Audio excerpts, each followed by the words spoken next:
Mm-hmm.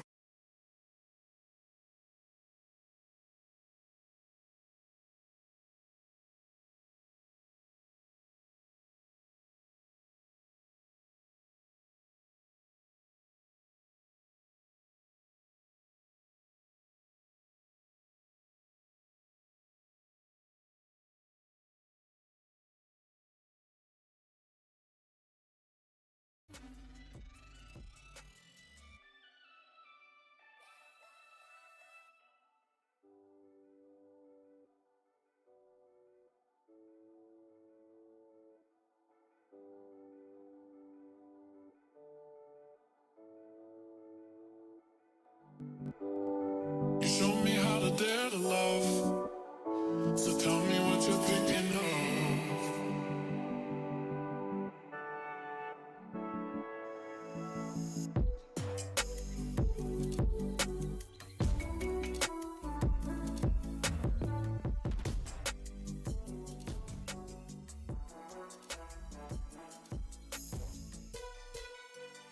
You showed me how to dare to love.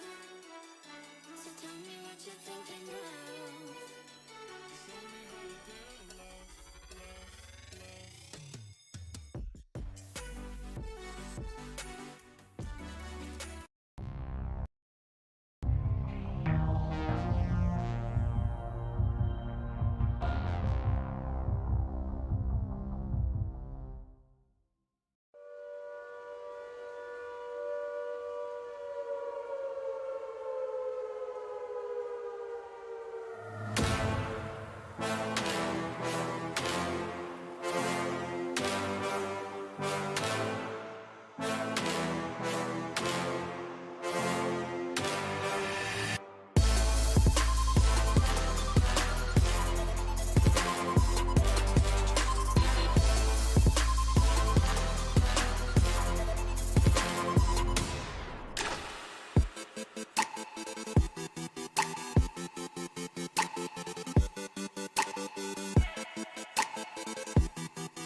And the trick is to turn on the audio for my voice, and there it is, as sexy as it is. Today we have with us this hunk of a man. I don't understand. I gotta ask you before I even say one more word, because squirrels are running around my set constantly, so I will move off target very quickly if I don't get on it right now. But I have to ask, what is with the stunning amount of beard that has been occurring in this community lately? I have to say, there is a remarkable amount of beard occurring. By the way, let me know if I'm coming in a little loud to you. I can adjust. Oh, you're good. You're solid.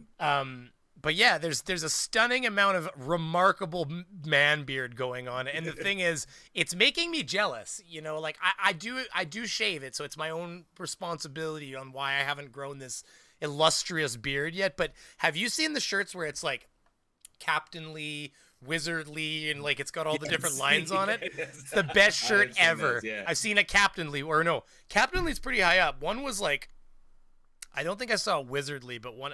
What's down here? I can't remember. It was pretty good. He was down on the scale pretty good. Well, I think it's mimicry is the highest form of flattery, and I think that with the four beardsmen, it's PhD Tony, Johnny O, myself, and Irish Demon, and they see just how amazing it is, and they see how intimidating it is, especially when you're in debates. People want to jump on that bandwagon. We can't blame them. Do you have to turn on JL's mic? Sorry, I was very confused by that. I was like, I thought it read differently. Like, do you have to turn on JL's mic? Like maybe like he couldn't hear you or something, and then I realized he was being sarcastic. You have your fans. I see. Listen, I reached out to JL and said, "Let's talk about ghosts." And he said he was on board, but then later he came to me and said, "Listen, I don't know anything about ghosts." No, that's not how it. That's not how it went down.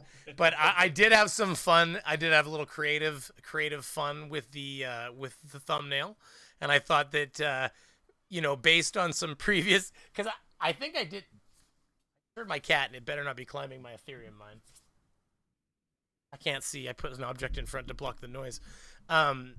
Damn cat! I'll be sitting there like doing something on the screen, and the cat just goes by. I go, "Excuse me," and he like walks by all the graphics cards and stuff. I'm like, "Whoa!"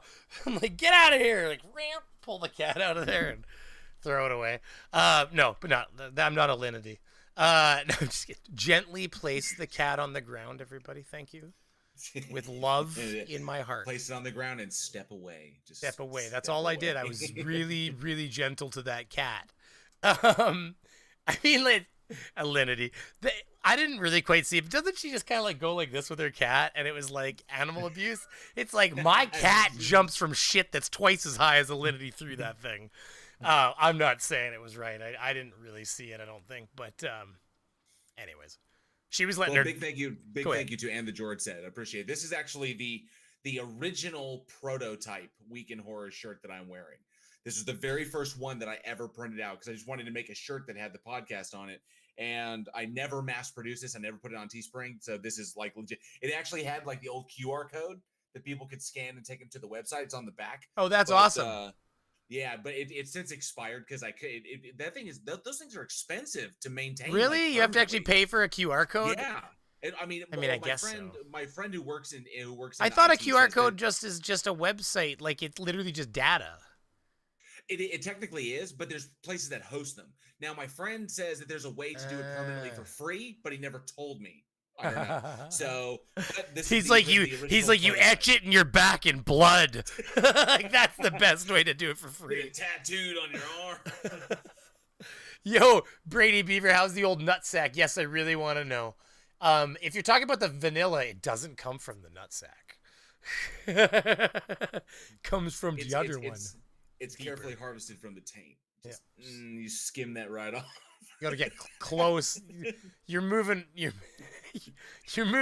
away from taint into deeper regions. Let's put it that way. I've actually never looked. It might be on the front side. I don't know. That's where they harvest the chocolate almonds. I had chocolate almonds today. It's good. Well, no, because okay, listen. COVID comes in, right? And so they're like, listen. They're like, because we can't like. Oh, what was the idea? Cat in my ear. Like, I can't see the Ethereum mine. Maybe it's like stuck in a graphics card or something like that. Help! Like, it seemed to be climbing it just fine. No, see what they did this year is they're like something to do with COVID, and of course not being able to. Anyways, you have to buy the entire crate of almonds. Oh, that's what it is. That's right. They can't just give you a box of almonds like the kids to sell chocolate almonds. They can't just give you the crate of almonds and then you sell whatever you can and you return the rest like you used to. Now it's like, no, you got to buy the whole crate of almonds because we can't take returns. So like, in order to like your kid to participate, I'm like, here's $100 for a fucking crate of almonds, chocolate covered almonds. So I've just been mowing chocolate covered almonds. I'm sure there's a box around here somewhere. So yeah, I was sitting on the job site today eating chocolate almonds. So JL, so you're part of the because I'm gonna be honest with you, I'm less familiar, but you are part of the Four Beardsmen, which does include who? Four Beardsmen of the Apocalypse, or Four Beardsmen for short. That is me, Johnny O from the Plot Hole, Irish Demon from Irish Demon and Irish Demon Reloaded, and PhD Tony, Dr. Anthony Big Swingin' D Purcell. So we make up the Four Beardsmen. Um, Tony's in what we're talking about today. That's what I Man, heard, and I actually touched base. I was like, so I hear you got into a debate about this, and he was like, yeah. um, one of the best comments. So if anybody knows what we're gonna review, and I haven't set up this window, so this is the one that's gonna fail me. Oh, see, look at that. That's just beautiful. But you know what? Do you know what, everybody? YouTube small viewer? No, that's not the one. You know what, everybody, though? I set this up in advance, so you watch how easy this is going to be. This is going to be magic, okay? Boom! Look how professional this is now. None of this fumbling around, none of this bullshit. So, this is what we're going to talk about. Now, one of the best comments down here, and I think I lost it a little bit. There it is right there. Oh.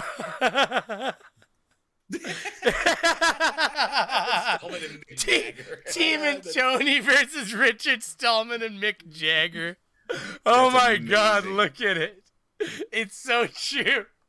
No, I actually didn't know because I haven't watched this. I want to react to this. And I will say this, Pat, because I saw him on a previous debate where he was speaking who's the girl who is like the big anthropologist and is like going for her master's in I saw him in a debate with her, and she's really, really good. But I will say this: at least Pat thinks that Dave Paulides is a piece of shit who's full of shit. I mean, which he's another like kind of enthusiast who says like Bigfoot is behind all these disappearances in national parks and shit. Yeah, and he's really the missing 411 series. Yeah, and I was listening to him for a while because I found him intriguing, but then I got more into it. I started looking into him, and he's an absolute freaking whack job. He's a lunatic, and so just the shit he's making up is just crazy. And I'm glad to see, even though Pat believes there's Bigfoot and there's no evidence for the thing, at least he says that Dave Paulides is full of crap, which is, I mean, there's at least some honesty on his behalf. Now I don't know why so weird, like these things work and then they just don't.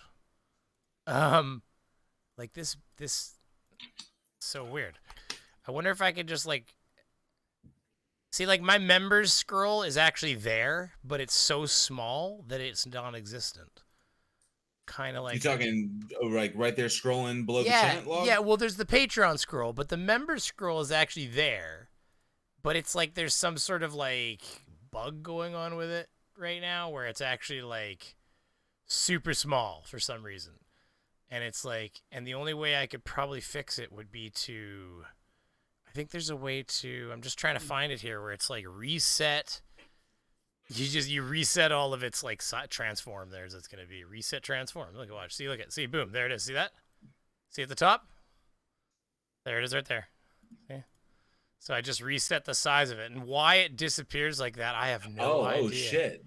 Well, yeah, that's so tiny, yeah. Well, yeah, but it was tiny. Like what had happened is it was shrunk to non-existence in like left to right, and so the only way to get it back was to like reset the feed. So, anyways, it's an easy fix. But look at this, everybody. This is called organization.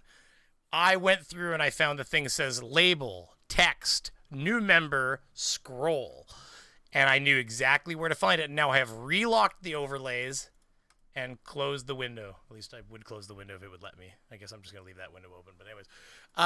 And we're back from Tech Hour. Your computer is possessed. Vegas baby girl. I think all computers are possessed. I did change. I had a hard drive on one of my mining computers that had like I don't know how much you know about computers, Dale, but it had like unallocated sector errors inside it. Okay. Which means the drive is failing slowly or fast. You really never know at that point. So that's why it was doing what it was doing. But I'll tell you what, I finally like ghosted over to like this tiny little SSD I got for like $40. Remember when 240 gigabyte SSDs cost an arm and a leg? I do. $600.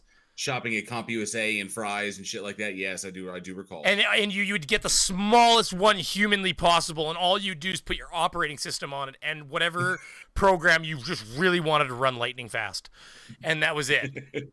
And now you can buy them like in the terabyte for like a few bucks. But anyway, so I changed that out. Man, I forgot. I did that to a laptop one time. I changed it to had a hard drive fail, and I changed it to an SSD.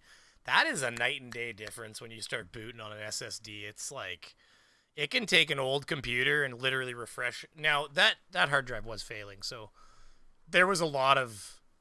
What the hell do I keep hearing? There was a lot of like sounds coming out of the hard drive. So there's a potential chance that hard drive was like, I'm trying, as it was looking for things, and maybe that's why it would take forever to open shit. Nana, N-A-N-A, I'm good. I'm drunk already. Facty. He's got nothing else to do in that poor little town of him. Factard there is from a town that is only like, literally like, I could probably almost fly a drone to his house. Nice. Well, he's a few more miles. Although, what is the range on those bitches?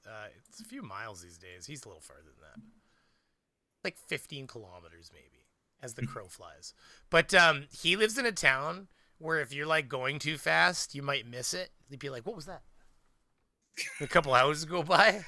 Factor. Well, that's actually, that's Go ahead. similar to the town I'm about to move to, actually, because I'm moving up north, up to Oklahoma. We got this really sweet real estate opportunity that we can't pass up, and so, but the town that I'm moving to is incredibly small.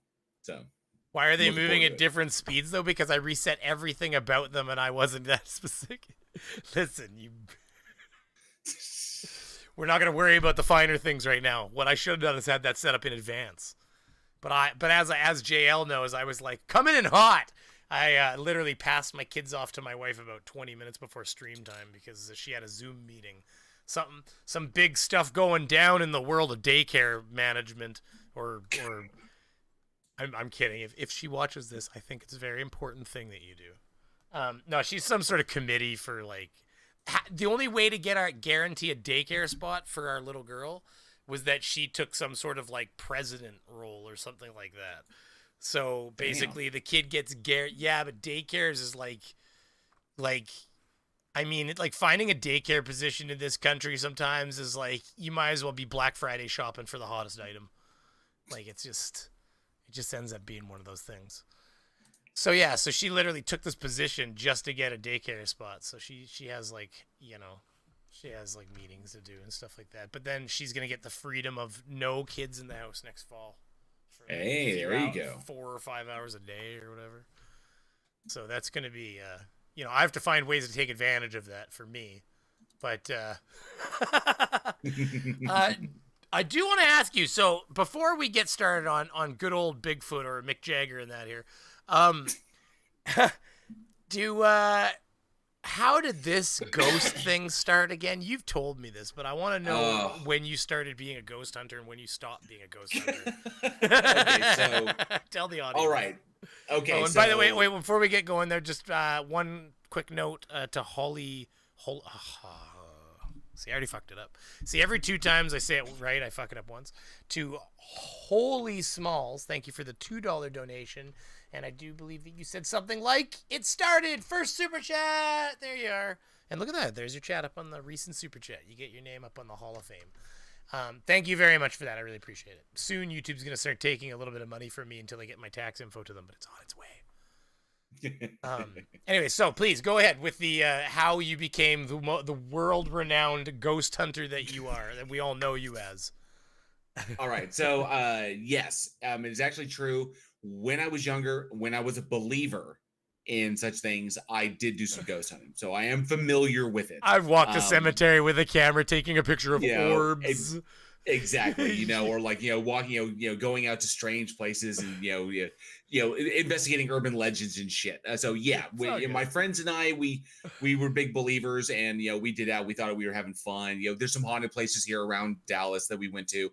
One of the biggest ones is White Rock Lake, where supposedly a lady in white wanders around the lake and stuff. And so, yeah, we investigated all that shit. But this was when I was a believer. This was more than, I think, almost 11 years ago, because I've been an atheist coming up on 11 years.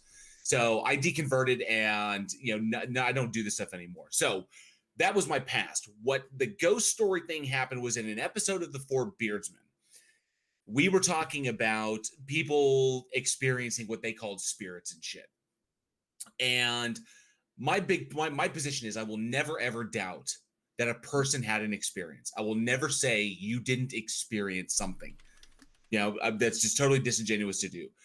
I will, however, challenge the interpretation of that experience. Okay. I myself have had weird experiences before. I once, one time, living in this very rural apartment complex that was just lots of trees and shit. I once went out to the Diet Coke machine at like 2:00 in the morning, turned around and thought I saw a tiny little man, I'd like peeking up from behind a tree, staring at me. Now it was dark. There was very little street light. This wasn't a very, very good place to be. But I went outside and turned around. And I'm looking at it. I'm like, holy shit! I tell you, I would have sworn up and down on my mother's eyes I saw a little man peeking out from behind a tree. But I was able to get close enough and change the angle, and it was a fucking raccoon. Okay, so I'm telling you, I don't doubt experience, but I do doubt interpretation. I couldn't just run to my friend and be like, I saw a little man. I didn't see a little man. I saw a fucking raccoon. And in the shadow, it looked like a fucking gnome. Fucking Vern Troyer's hanging out there like, this guy's calling me shit. And so weird things happen. Okay, so I was positing that the weirder scientific stuff, like picking up strange things that you really can't explain, totally offhand, quite possibly there are people experience things out there that they would refer to as spirits when it could be some other I don't even know the fucking word for it, some effect of nature that we have not really understood or even described yet. So what about to think go ahead, to think we have it all to think that we have it all sorted out, I think is really, really arrogant. To think that there's probably quantum effects or some other effect in reality that maybe at the right place, the right time, like trapped energies, even like that's the thing. It might not be ghosts, but trapped energies. See, like it could be something of that nature. I mean, we still my don't brother understand is not. Go ahead, sorry. Yeah, we still don't understand what a will-o'-the-wisp is. Like there's people who posit that it may be ball lightning. But even ball lightning lacks a fundamental understanding. Explain this will-o'-wisp bullshit. I don't know. A will-o'-the-wisps were lights that were seen in swamps and bogs, and they were considered harbingers of doom because if you followed them, they typically would lead you to your death, and so they were considered bad omens. All right? It was, but you I know what you're saying. It's likely though that it's an effect of like electromagnetism creating an luminosity with some gases and stuff. Will-o'-the-wisps, what they thought were spirits, we now think were probably ball lightning, which occurs in areas like that. But we still don't even have a fundamental understanding of ball lightning. We know it exists, we documented it, but we really don't grasp it yet. What about? I was saying that spirits could be something before explained, something that we just haven't broken down yet. That's all. What about the whole idea of like anytime you see like bleeding, like weeping fucking statues? Like I've seen some now. The problem is anytime when I was younger, I used to think, I think there was a time when Discovery Channel was okay. But now those channels are just trash. So the thing is, they got off the rails. Yeah, so somewhere along the way, I'm not entirely sure if these things are actually well documented or if they just say well documented cases. Oh no. There was one show out there that started off strong, and that was Ghost Hunters. And Ghost Hunters originally, it was on Sci-Fi Channel. It didn't have a lot of fanfare. And what it was two guys, Grant and the other, I can't remember the other guy's name. They were roto-rooter specialists. They were plumbers. Okay, so they know houses. They know how houses are set up. They know architecture. They understand the weird things houses do, especially old houses. So what the show started out as was two guys who understand architecture and understand and they plumbing. Would explain what the different things. They would go and they founded TAPS to basically the Transatlantic Paranormal Society to basically go out and investigate supposed hauntings, and then they would debunk them. I think that's the greatest idea. These feelings of dread you're having are not a spirit. They're they're like this 50-year-old HVAC unit you have sitting in your bedroom that's still pulling electricity and giving off electromagnetic frequencies. Yes, things like that could really actually create, like, people get this weird sensation. It's like, yeah, you're actually feeling something. You're just feeling something real and tangible. Exactly. Or you'll have something weird going on in the sub basement or in the crawl space of your house that's causing like ultra low frequencies, and ultra low frequencies can make you feel nauseous and all kinds of weird stuff. But people will interpret them as spirits. These guys come in, they start looking at it, they understand the technology, they understand how houses work, and they understand what age does to them, and they debunk it. No spirits here. we'll fix the problem, and then we leave, and then that's it. They ended more hauntings than they found. And then it evolved into these people that were then, like setting up fucking traps with goddamn strobe lights. We've got a ghost trap. Like, you remember the one? That's what it turned into. Is like once the ratings started going up, they felt it was revealed that they felt more inclined that they needed to produce something. That is what they turned into, isn't it? So. That is the one that turned into horse shit eventually, right? Yeah. Well, they all eventually turned into that crap. Well, because I saw one time it was like they were trying to trap a ghost, and they'd like, I don't know what that was going on. They were like, but that's what I mean. That's what sci-fi pushed him to change the show, to like change the format. Really started. You got to at least capture something to keep him interested. It doesn't have to be a ghost. And then they started faking stuff.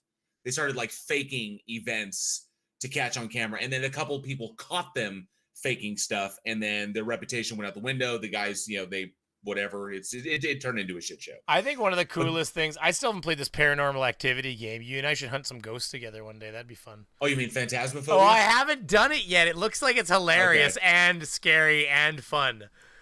It has some moments. It's very, very atmospheric. I kind of dig its first person. You go in the house, you got your little gear, and you're like, what the I watched the one, though, in the one trailer where the guy's sitting there, and he's like, oh, it's hunting. And he like turns on his flashlight, and he tucks down, and all of a sudden you can hear his buddy on the thing. He's like talking away, and he's like just on the other side of the door he's beside, and he's like talking. He's like, ah! And you just hear him scream or whatever, and he goes against, and he starts going to laugh, and of course the people who haven't seen it taps into your mic. So if you make noises, like if you like say anything, it'll hear you if it's hunting. So like his buddy screams and you see him smile and he goes, trying not to laugh, because if he laughs, it'll come through and get him. And then, but I like the ideas where you don't even hear it because they're just dead all of a sudden. And then everybody's like, "What happened to such and such?" And they're like, "Oh my God, he's dead. Let's get the hell out of here." Like, and after you die in that game, after you die, your whole team doesn't die. You don't fail. The rest of the team members can carry on, but you can run around as a spirit. Yeah, and you just get to watch it happen. But the thing that was terrifying is when the doors fucking lock and stuff all of a sudden on everybody. Yeah, but as a spirit, you can run around. You can still grab things in the environment, like throw them around. And so your team will be walking around. They can't see you, but all of a sudden objects will just start throwing, like flying all over the place. And that's your dead buddy. So you get to fuck with them after you're dead. You're like, I did that a lot. I would die, and then I would find the basketball, and I would just like roll the basketball down the hallway or down the stairs, or go in the kitchen and like throw saucers and cups at him and shit. It's crazy fun. Someone asked a question there. Is like, how do you explain? Was this Elizabeth S. said? How do you explain the true poltergeist? So poltergeist, a German word. All I can say is this: I understand what a poltergeist is supposed to doing. It's typically not really a spirit; it's an emanation from an individual in the house. So someone is projecting that, like something either through trauma or anger or something is projecting it, and it kind of like manifests itself as chaotic activity in the house. And it always comes from a person. I've heard of these things, though. They actually have, those are the most, what you're talking about here is actually one of the more documented weird things that has occurred in the world. Because there was one girl where they legitimately, like, this is documented, that they were so they thought she was fucking lighting, this was in England, and they thought she was lighting these places on fire until the fucking wallpaper lit on fire in front of the people watching her. Yeah, but I remember there was the two girls who supposedly it was going on, and there was one. The one I read was older. There was a picture that was taken, and one of them was like floating above the bed and everything, and that all turned out to be a hoax. That was all. No, but the fire one I'm talking about is like an old. There's an old like accounting of it from like like. I'd have to look into it. I'd have to look into it too, but I thought it was. Of course, maybe it's bullshit. I get some things from Thoughty too. That's a pretty good channel. I like it. But all I can say is this: I've never investigated a legitimate poltergeist myself.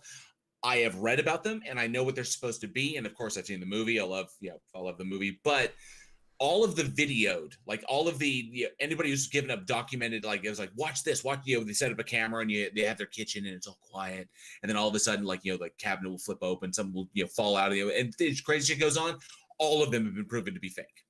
Oh, have they? So I can tell you that I myself have viewed no footage of a legitimate poltergeist encounter. I mean, the problem is anytime anybody has a camera set up, it's so perfectly timed. I mean, why would it ever happen when a camera's there?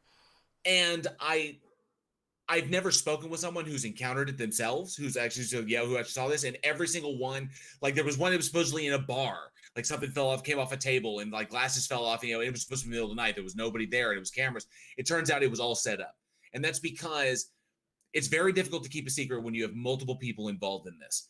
And just like, the flat Earth doesn't exist. Like the Bill Clinton scandal, 3 people knew about that. And it's, literally Bill, Monica, and we think like a security agent or something, and one of the Secret Service agents, the person who let her in the door to go blow him. 3 people knew, and that secret still got out. So no, someone's gonna leak it, and eventually it comes. It's wires.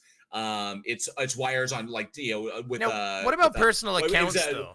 One of my favorite ones was a Zebco line, a children's fishing reel. Okay, hooked to a timer that would automatically reel it and cause things to happen. I've wacky shit like that. Yeah, that makes sense. Don't get me wrong. Like, what about like some personal accounts from some people though? Like when it's like, now usually there's an explanation to some of these things, but like one of the things, like my brother's not a big ghost person at all or anything. We're not religious. We're not. And but we believe energy could potentially get trapped in places and could cause weird things to happen. Who knows, right? I think it's very, very easy for people to fill in the blanks when they forget things.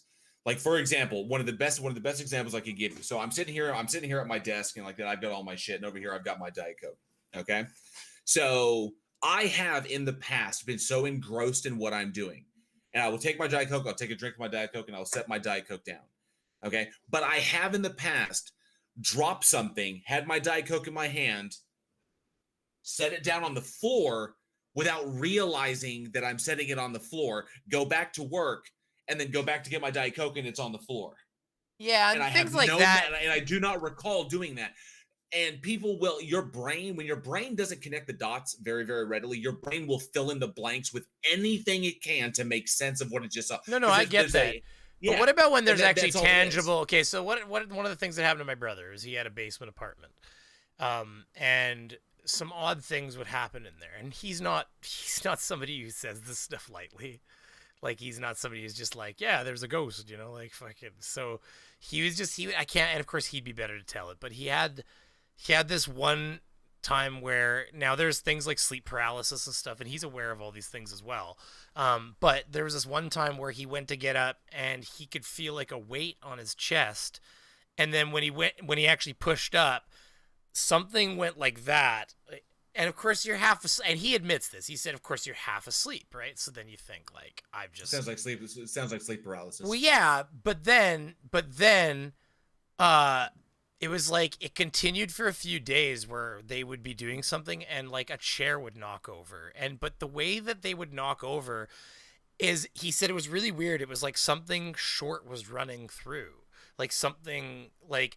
And this happened for a few days, and of course it stopped eventually, but there was a couple other things he'd have to explain it that were very, like, just, the way they worked is it was just like something that isn't human almost, though, if it was like not ghost, I mean, just like, but, okay, so here's the thing that was fucked up. So then later he finds out from one of the neighbors, after this all subsided, I think it started when he first moved in for a bit, and then it subsided, and then he finds out from one of the neighbors that the previous owners of the house, before the next person bought it and rented it out, they had like left a dog in the basement and like chained it up and like not fed it and stuff, and it had starved to death in that basement. You see, there's preconditioning right there. Well, of course, but he was told this later. Into a new house, but you're in a new house and you have no concept of that story. He was told the story after the events took place. After the events took place. And was he told the story in response to him telling the events to somebody else? Of course, I can't remember that part. I think it might have been in passing or something like that because they weren't happening. But I know what you mean, because it's confirmation bias. Because Yeah. as soon as somebody starts saying things that fill it in, it's like, well, that must be what it is. It's like, I for agree. example, if I have an experience in my room and I accidentally and like a phantom dog knocked something over, and that's the only thing my brain is explaining. It was like, oh, it was a phantom dog knocked something over, and I mentioned my neighbor in passing. He's like, you won't believe it, man. Something knocked over my room, and it was like a phantom animal or like an invisible animal was running through my house. And then the neighbor goes, holy shit, I remember when the people who lived there before you, they had a dog that died in that house because they like mistreated it and shit. Holy shit, it's a fucking it's a ghost dog. Yeah, no, of course. And he's aware of these things too, so he's not quick to jump. But that's what I mean. My brother's not quick to jump to that, and he's the first person that goes like, he'll be the logical one to say like, but that's, like then they, because of course it fills in the blanks, and he knows. Yeah. He thinks logically, so he has the same conversation. It's just that sometimes weird things happen in your brain, you just don't know. I mean, I remember. I've often said in chats with people, when you study enough. I'm not a neuroscientist. I have studied a lot of neurophysiology. The brain is very interesting to me, and partly because I'm very fun. I have my background is in forensic psychology. I like abnormal psychology. That's where I wanted my career originally to be. The point is that the brain, as I like to tell people, is a fucking bastard. The brain is so fucking sneaky. It will tell you. It will. Okay, for best example, when you're looking ahead and you scan your eyes left to right without turning your head, you just scan your eyes across. Did you know that there are moments, very, very slivers of moments, where you're actually blind? Yeah, because your eyes actually jumping from point to point to point. Yeah, they're jumping point to point, but you're not actually receiving any data. But why do you not perceive basically a stop in your vision? Well, it's artificial intelligence. You're filling in the gaps. Your brain is filling in the gaps. Yeah, it's like you're creating an image. Just like you see 4 lines close enough together, your brain fills in the square. Well, that's why a lot of visual, where you see the 2 different colored, fucking, what's the word I'm looking for? My brain's empty. Color blindness stuff, or well, it's just all of that, like illusions, like when you're looking at illusions, optical illusions. Optical illusions, like one. Thank you. Like one. You look at 2 different things of 2 different. You cover one eye, and all of a sudden the other dot turns the other color or something. But it's not because your brain likes symmetry, and it sees one blue dot, and it goes, well, the other fucking blue one must be blue too. Why would it be red? And so it just gives you another blue dot. But meanwhile, if all of a sudden you take away the, you add the, I think you switch it, they both go red all the fucking sudden or something. There's like illusions like that, because your brain is just taking what it has and being like, 2 of them, I guess. Like, And it's awful. I mean, our brains are amazing, our organs, obviously, but the organ itself did not evolve. It did not develop all at once. It developed in stages. It developed in sections.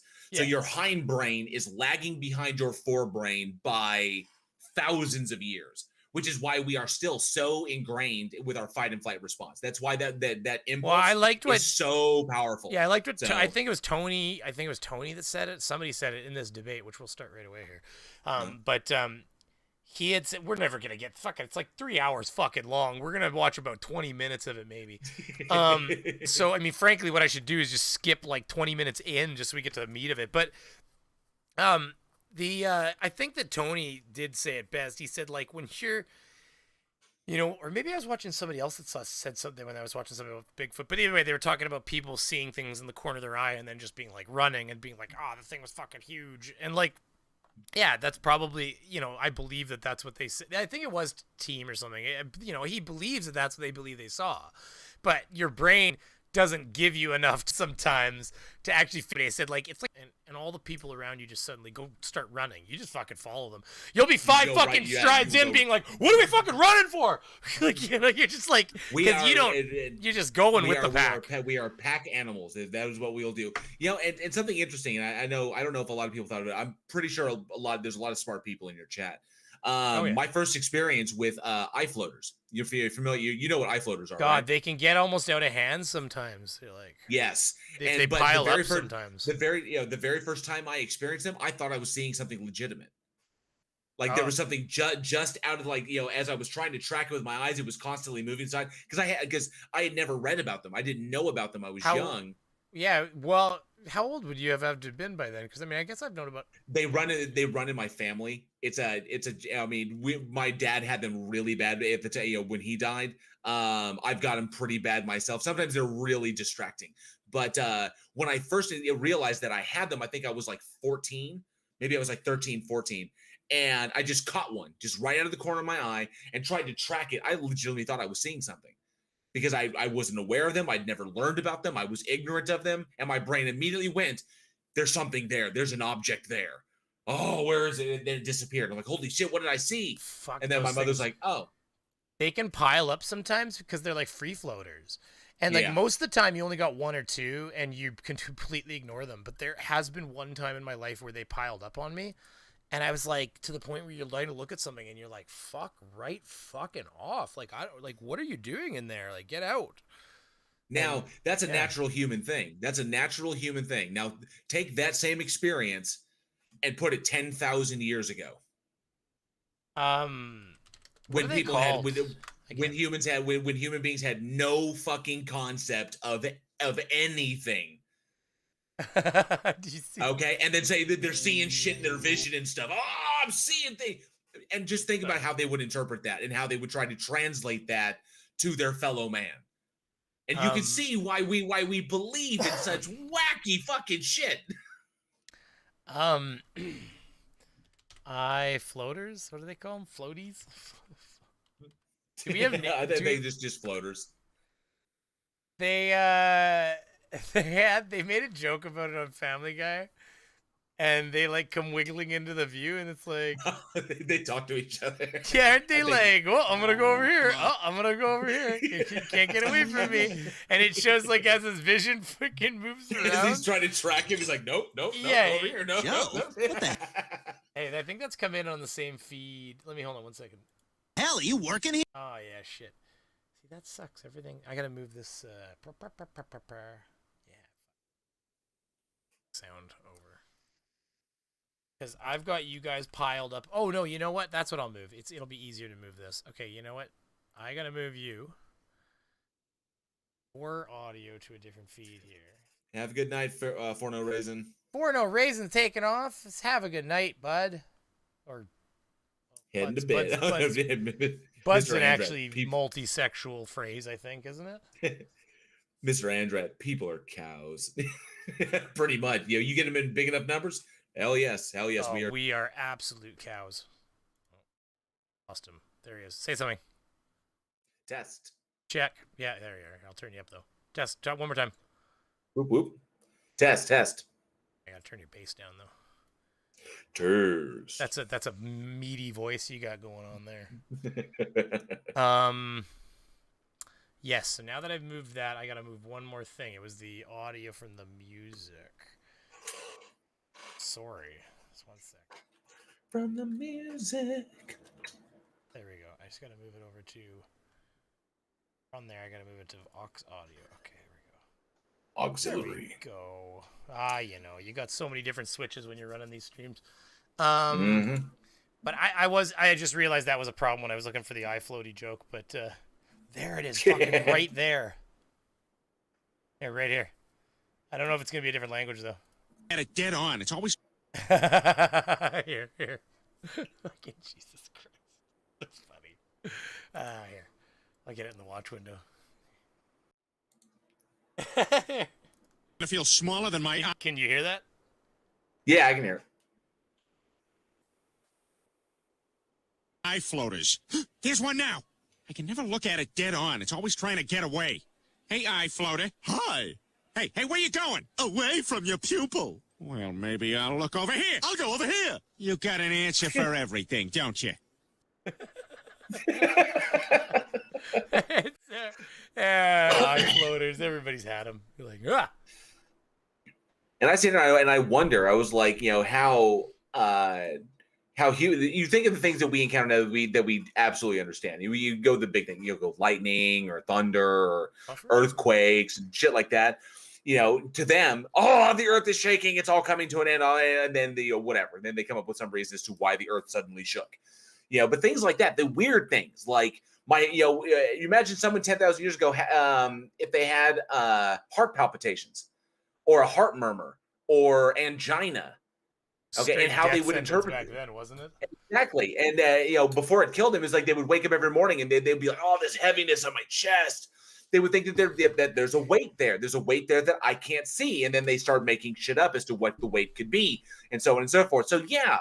And then these things carry on and they turn into like legends and myths. And that's how we get vampires and werewolves and possessing spirits and shit like that. You know, The only thing so on and is so some forth. of the things like vampires and these things might have been spawned out of some actual like real things. Though, like there were some people that were potentially draining some blood out of some people.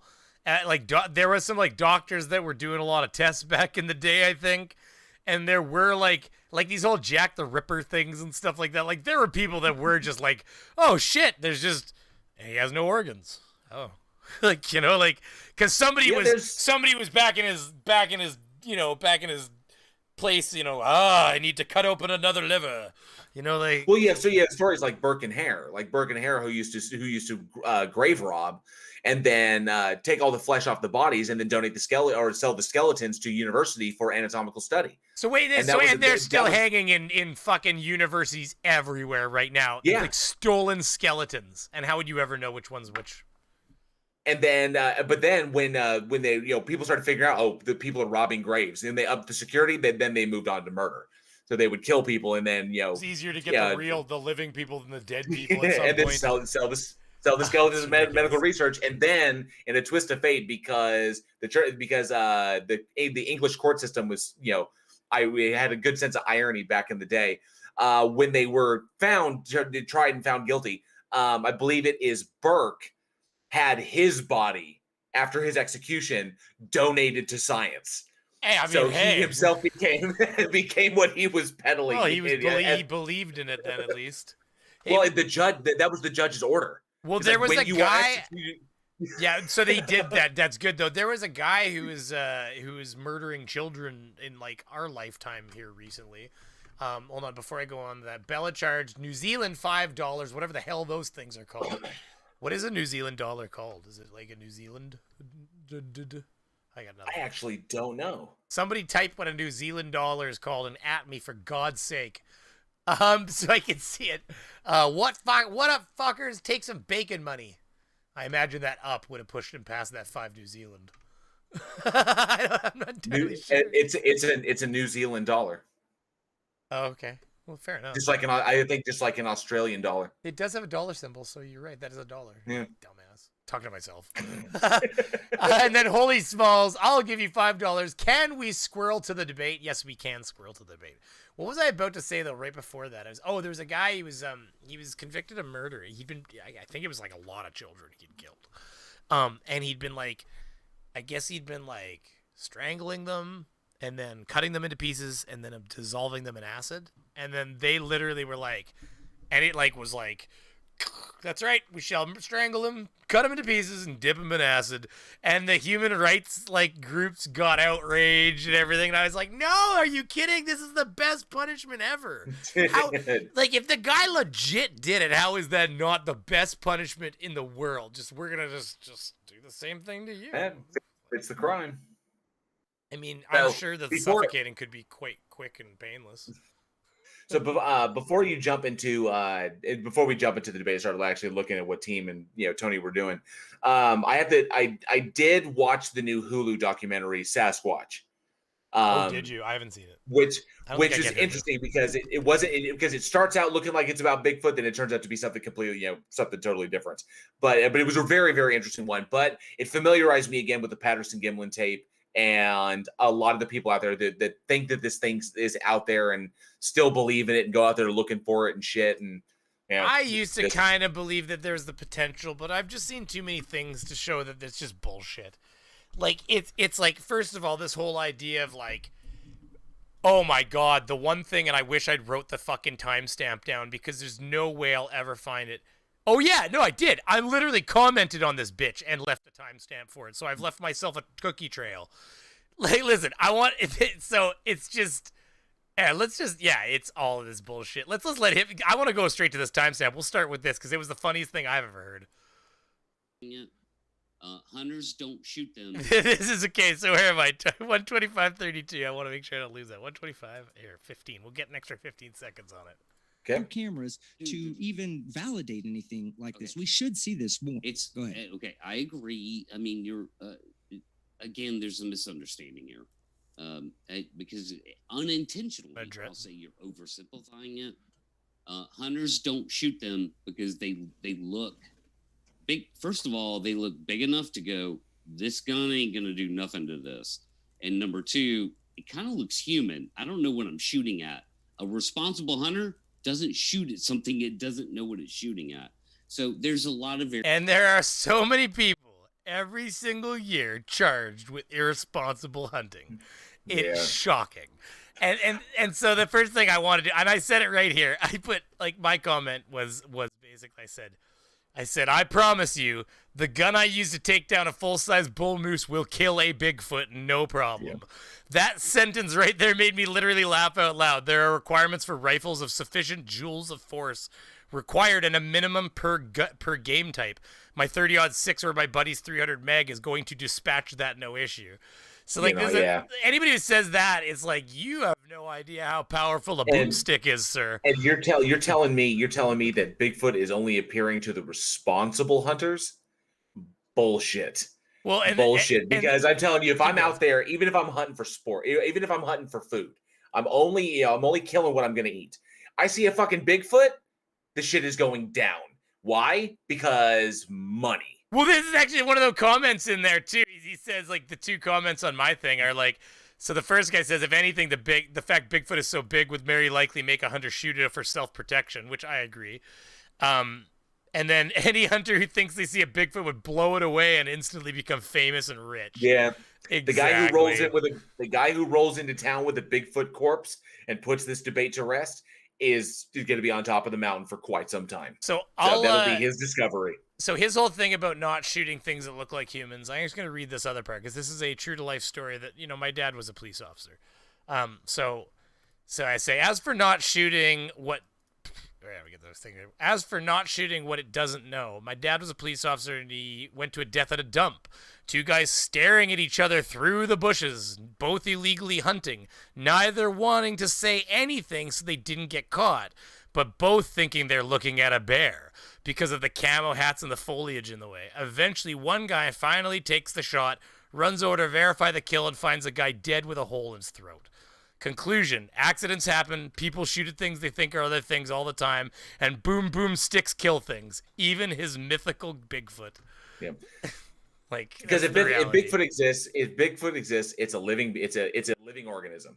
It's got a brain, it's got a heart, it's got lungs, it's got a liver. You take out one of those, done. Yeah. So remember towards the end when Tony gets absolutely triggered by a dude in the audience and chews the fuck out of him?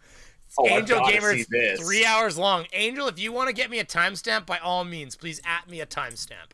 And I will absolutely, if you guys have golden moments, please feel free to at timestamps. This thing's 3 hours long. We're not going to get more than 20 or 30 minutes of it at most here because talking. But still, we started with a good one. Apparently, guns don't hurt Bigfoots. Okay, I'm really, really curious because I actually don't know the answer to this. Earliest Bigfoot sighting that was reported. I'm very curious, like, what the history of this thing. What is the earliest sighting that's on record? Let me see. It's probably a modern era sighting thing. So but that's what the Yeti is potentially supposed to be, is a Bigfoot in the mountains. So it looks like the earliest one comes from 1958, which was a report from a reader that was sent into them in the Humboldt Times, and it's how the legend began. So it looks like it goes back to 1958. So we're talking about a creature that exists in the woods in the Pacific Northwest predominantly, but also in Texas, Georgia, Louisiana, the skunk ape. And then, of course, if you go overseas and you've got like Yeti, abominable snowman and shit. But up in the Pacific Northwest, vast untracked, vast untamed wilderness, huge area, but a large primate, or this is essentially a primate, a large primate upwards of 7 feet tall, is as a population dense enough to be continuously spotted from 1958 to 2021 and we've not found one remain, one bone, one anything that could say this is a femur from a primate, but it is not a human and it is not a gorilla.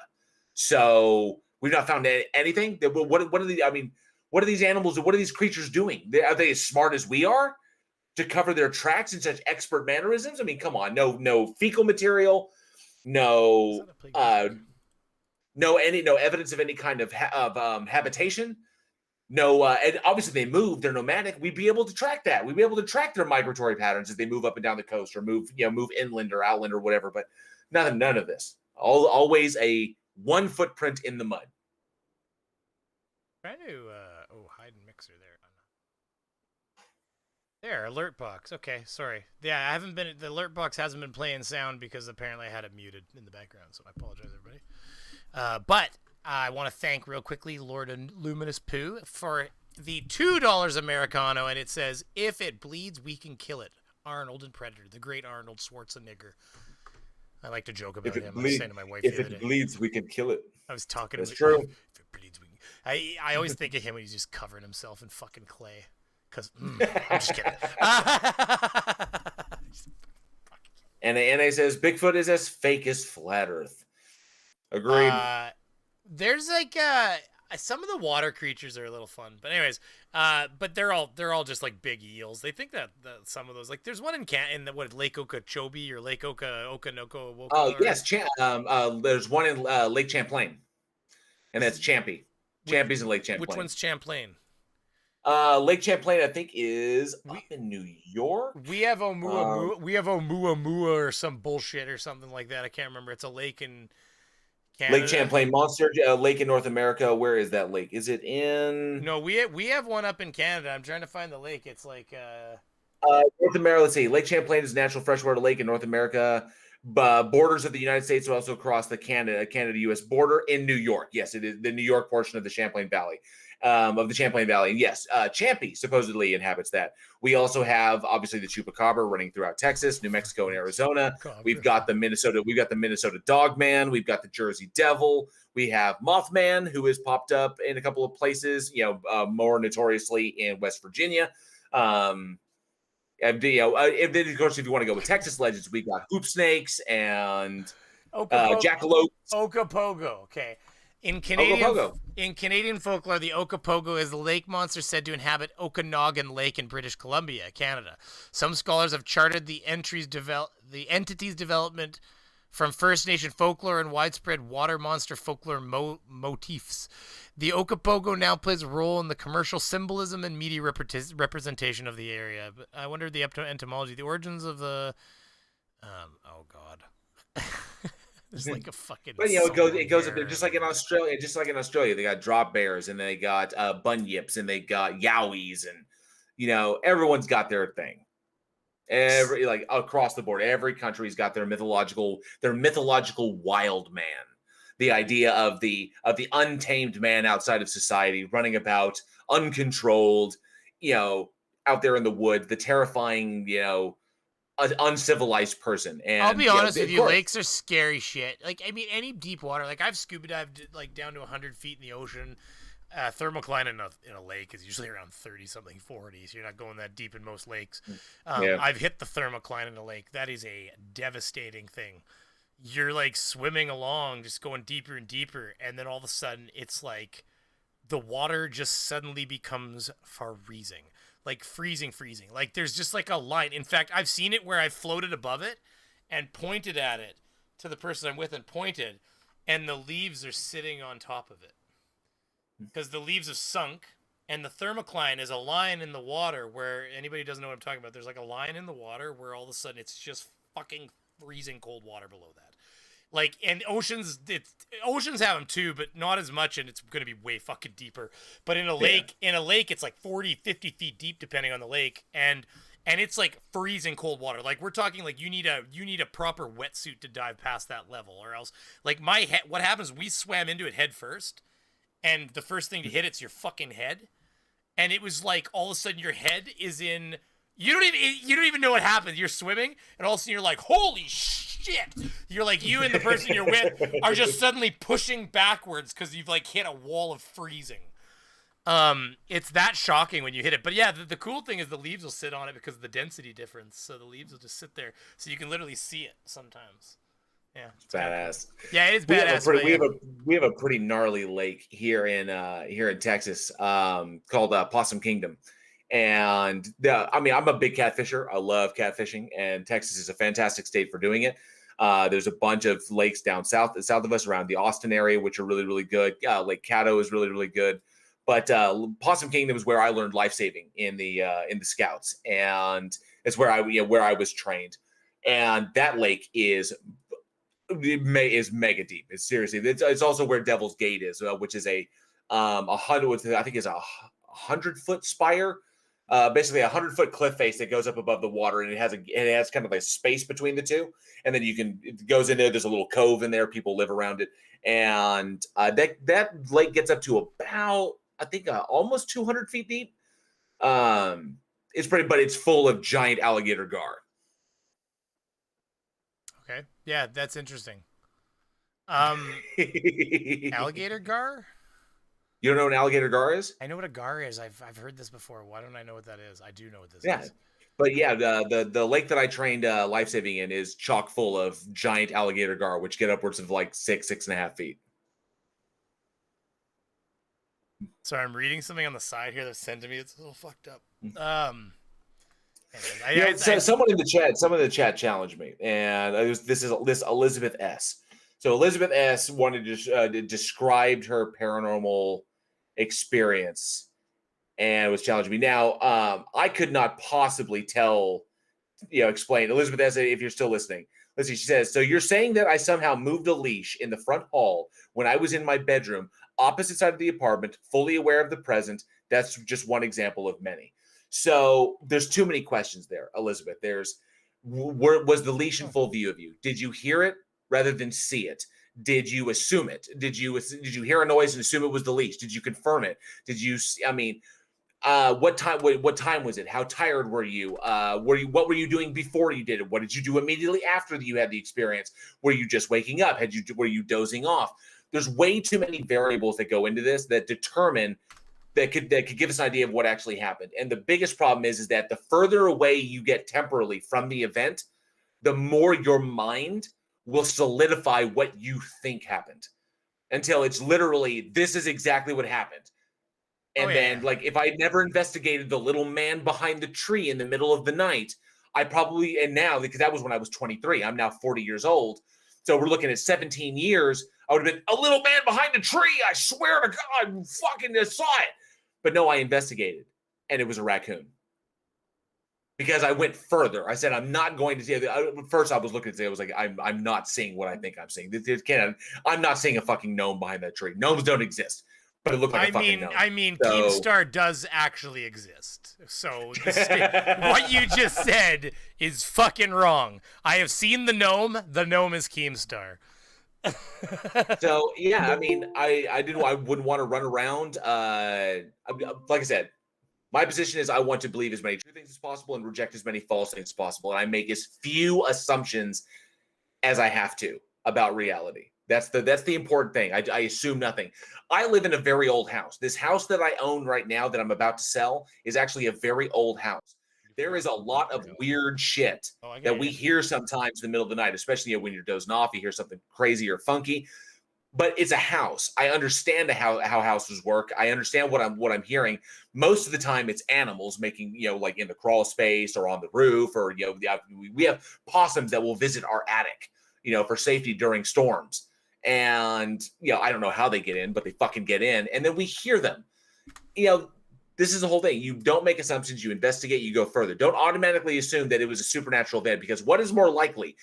That a ghost came through your house, bumped into the leash on your wall, and bumped into nothing else, vanished. Or what is more likely? That event, or you heard a noise and you assumed it was this. I have one event in my life where I can support that. I can hear you, buddy. I have one event, though, that was the most fucked up thing that's ever happened to me ever. And I was home alone. I can't mistake this noise, and I know what I fucking heard. And it was because I'd heard, so we had a pool table. and we would at times occasionally hear pool balls hit together. Now, this was rare, but we even had people who would sleep in that room who would say, did somebody fucking like throw the pool balls around last night? And it's like, we were upstairs sleeping. And I can, are you talking to the side chatter? Somebody could hear chats. Sounds, that's weird. Blurping. Somebody like, I could hear like chat sounds in the background, like little bloops. You must be pressing buttons. Oh, that's you, you son of a Me? bitch. I'm not doing nothing. Well, we got Johnny in the background here. He just doesn't have an image up yet. So, what happened there, though, is that I was sitting there basically just playing video games, and I heard the pool balls hit. And I was like, oh, fuck. So I get up and I look around, and I'm like, oh, fuck. The pool balls are all in their things. I'm like, that's weird. So I went back, and I sit back down, and then I hear like, I think I heard the pool cues slide, which sometimes you'd hear too. And I went back and looked, and we're talking like the adjacent room. And I looked around, and I'm like, fuck off, like, you know. And then I sat back down. I'm like, I was a little unnerved. And then I went back to playing. I think I was playing Civilization, and all of a sudden I hear what I can never ever not know what it was. I know exactly what the sound was. It literally, you know, the tin blinds. You know, everybody has tin blinds like this, like fucking you turn the wheel blinds. Yeah. Yeah. Well, it was literally the sound of like a finger running down the blind. There's nothing else that could make I don't know that. if you can. I don't know if you can hear it. But way slower, like tick tick tick like tick slow? tick, like the odd one would catch and pull. Like you could hear the tink tink tink tink tink tink tink tink tink tink tink of the blinds, and there's blinds in that fucking room. Now we can hear you too. Don't worry, buddy. But then so I get up and I go fuck off, and I'm convinced somebody's fucking with me now. My brother's around. Somebody's fucking with me because I'm like. So I get up and I literally I go, you know, out the front door, like, or like I go in the other room and look, and I'm like fucking looking around. I go in the garage, the one car's gone. I did think I was home alone, so my parents' car is gone. Okay, yeah. And I walk out the front door, and my fucking brother's car is still gone too. Like nothing has changed here. And nobody came out later to be like, I got you. Like I was fucking legit home alone. The window was not open. Like it was all that shit. So I was, and it was literally, it was enough. And even I even went and like said to somebody before, I said like, you can't reduplicate that noise without using a fucking set of blinds. Like tin blinds are a pretty distinctive noise. And if the window was open or if there was some other reason, we didn't even have a fucking animal. We didn't own a cat. We didn't own a dog. So I'm very okay. So you, I remember hearing it to this day because the second I heard it, the hair stood up on the back of my fucking neck. I am absolutely. First and foremost, okay, go ahead, Johnny. There's no hair in the back of your neck. There is. I'm actually really hairy. I shave it. Oh wait, no, that might be. Johnny, are you on camera? Okay. Yes. Oh, Yeah. okay, because you weren't, and then I took you. You don't see that ugly face that's sitting right next to I you? don't now because I pinned him. Oh, no, I see. Well, Now I'm two on the screen. So- Yeah. JL, I'll you fix you. forgot to ask. There Oh we my go. God, there's You so much forgot- beard. You forgot to ask the most important question when you were evaluating your subject's mental state. You forgot to ask if she was menstruating. Fucking Jesus Christ. It's still So Back so up like again. legit. I'm not saying that you didn't have an experience. Like I said, I I'm not know, gonna say and you didn't have there an could be experience. legitimate explanations, and I understand that. No, completely. but I'm not even going to posit an explanation for it. I'm not going to. I'm You're not going to so say weird. it could be this, it could be that. What I am going to say is it possible that you could be conflating two memories? No, because I remember them very distinctly. I remember like I was done in that fucking room at that point. I went back and I fucking cause I saved my game and I fucking left that room. I left all the fucking lights on in the whole house and I went and watched TV in the other fucking room after that. Okay, Because I'm gonna play it. How old were you? Well, I was old enough to be able to drive and stuff, but young enough. Well, how old would I have been? I would have been. 4. Let's think about. Well, no, it would have 17. been. No, younger 16? than that. Maybe I wasn't able. It would have been around like young teen, so 13, 14 maybe. Okay, we'll say 14, just for the benefit of the doubt. How old are you now? 30s, mid 30s. Don't want to give too much away, but yeah. No, it's okay. So we'll say mid 30s. We'll say 35. We'll just throw it out there, just for whole numbers. Yeah. An event when you were 14, and now you're 35. Yeah, it's 20 years later. Okay. 20-something. So that 21 years later. That's time. Okay. Okay. So 21 years later, is it at all possible you could be combining two memories?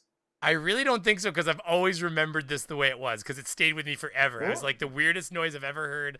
And I've told people always, I've been like, the only thing I've ever actually heard that was so weird was that blind sound, because I've resimulated it. I went to the blinds myself and I made the sound. I'm like, and like, I looked for windows that were open. That was the only set of fucking blinds there.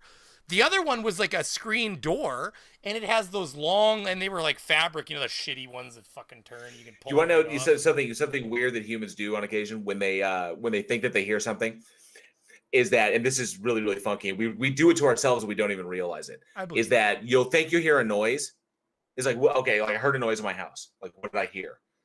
And then without even thinking about it, you will go and recreate the noise yourself. And what you think you're doing is confirming that is what I heard. I'm sure of what but I it heard. actually has the opposite effect on your brain and says, yes, I definitely heard that and it was real. I agree with everything you're saying. It's just that I was in that house alone often, and that was the weirdest fucking. And I've had and I had a girlfriend one time. So I was dating the one girl, and then later this girl was my girlfriend and not that girl, but there was a girl between them, so it wasn't like I left the one for the other one. Just in the course of small towns, there's not a ton of options. You're just getting what you get sometimes. What was it though? She had fallen asleep on the couch, and we went up to bedroom to go to sleep, and we just left her in the dark to sleep. And now again, this is one of those things where you just wake up, and if you're fucking half bagged and half sleeping, but she woke up thinking we were tickling her feet, and was like woke up like, stop it, and we were like, she really fucking realized she was totally alone.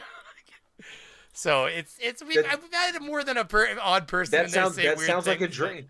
That sounds like a dream. I woke up one time from a dream when I was what woke me up was I kicked my wall.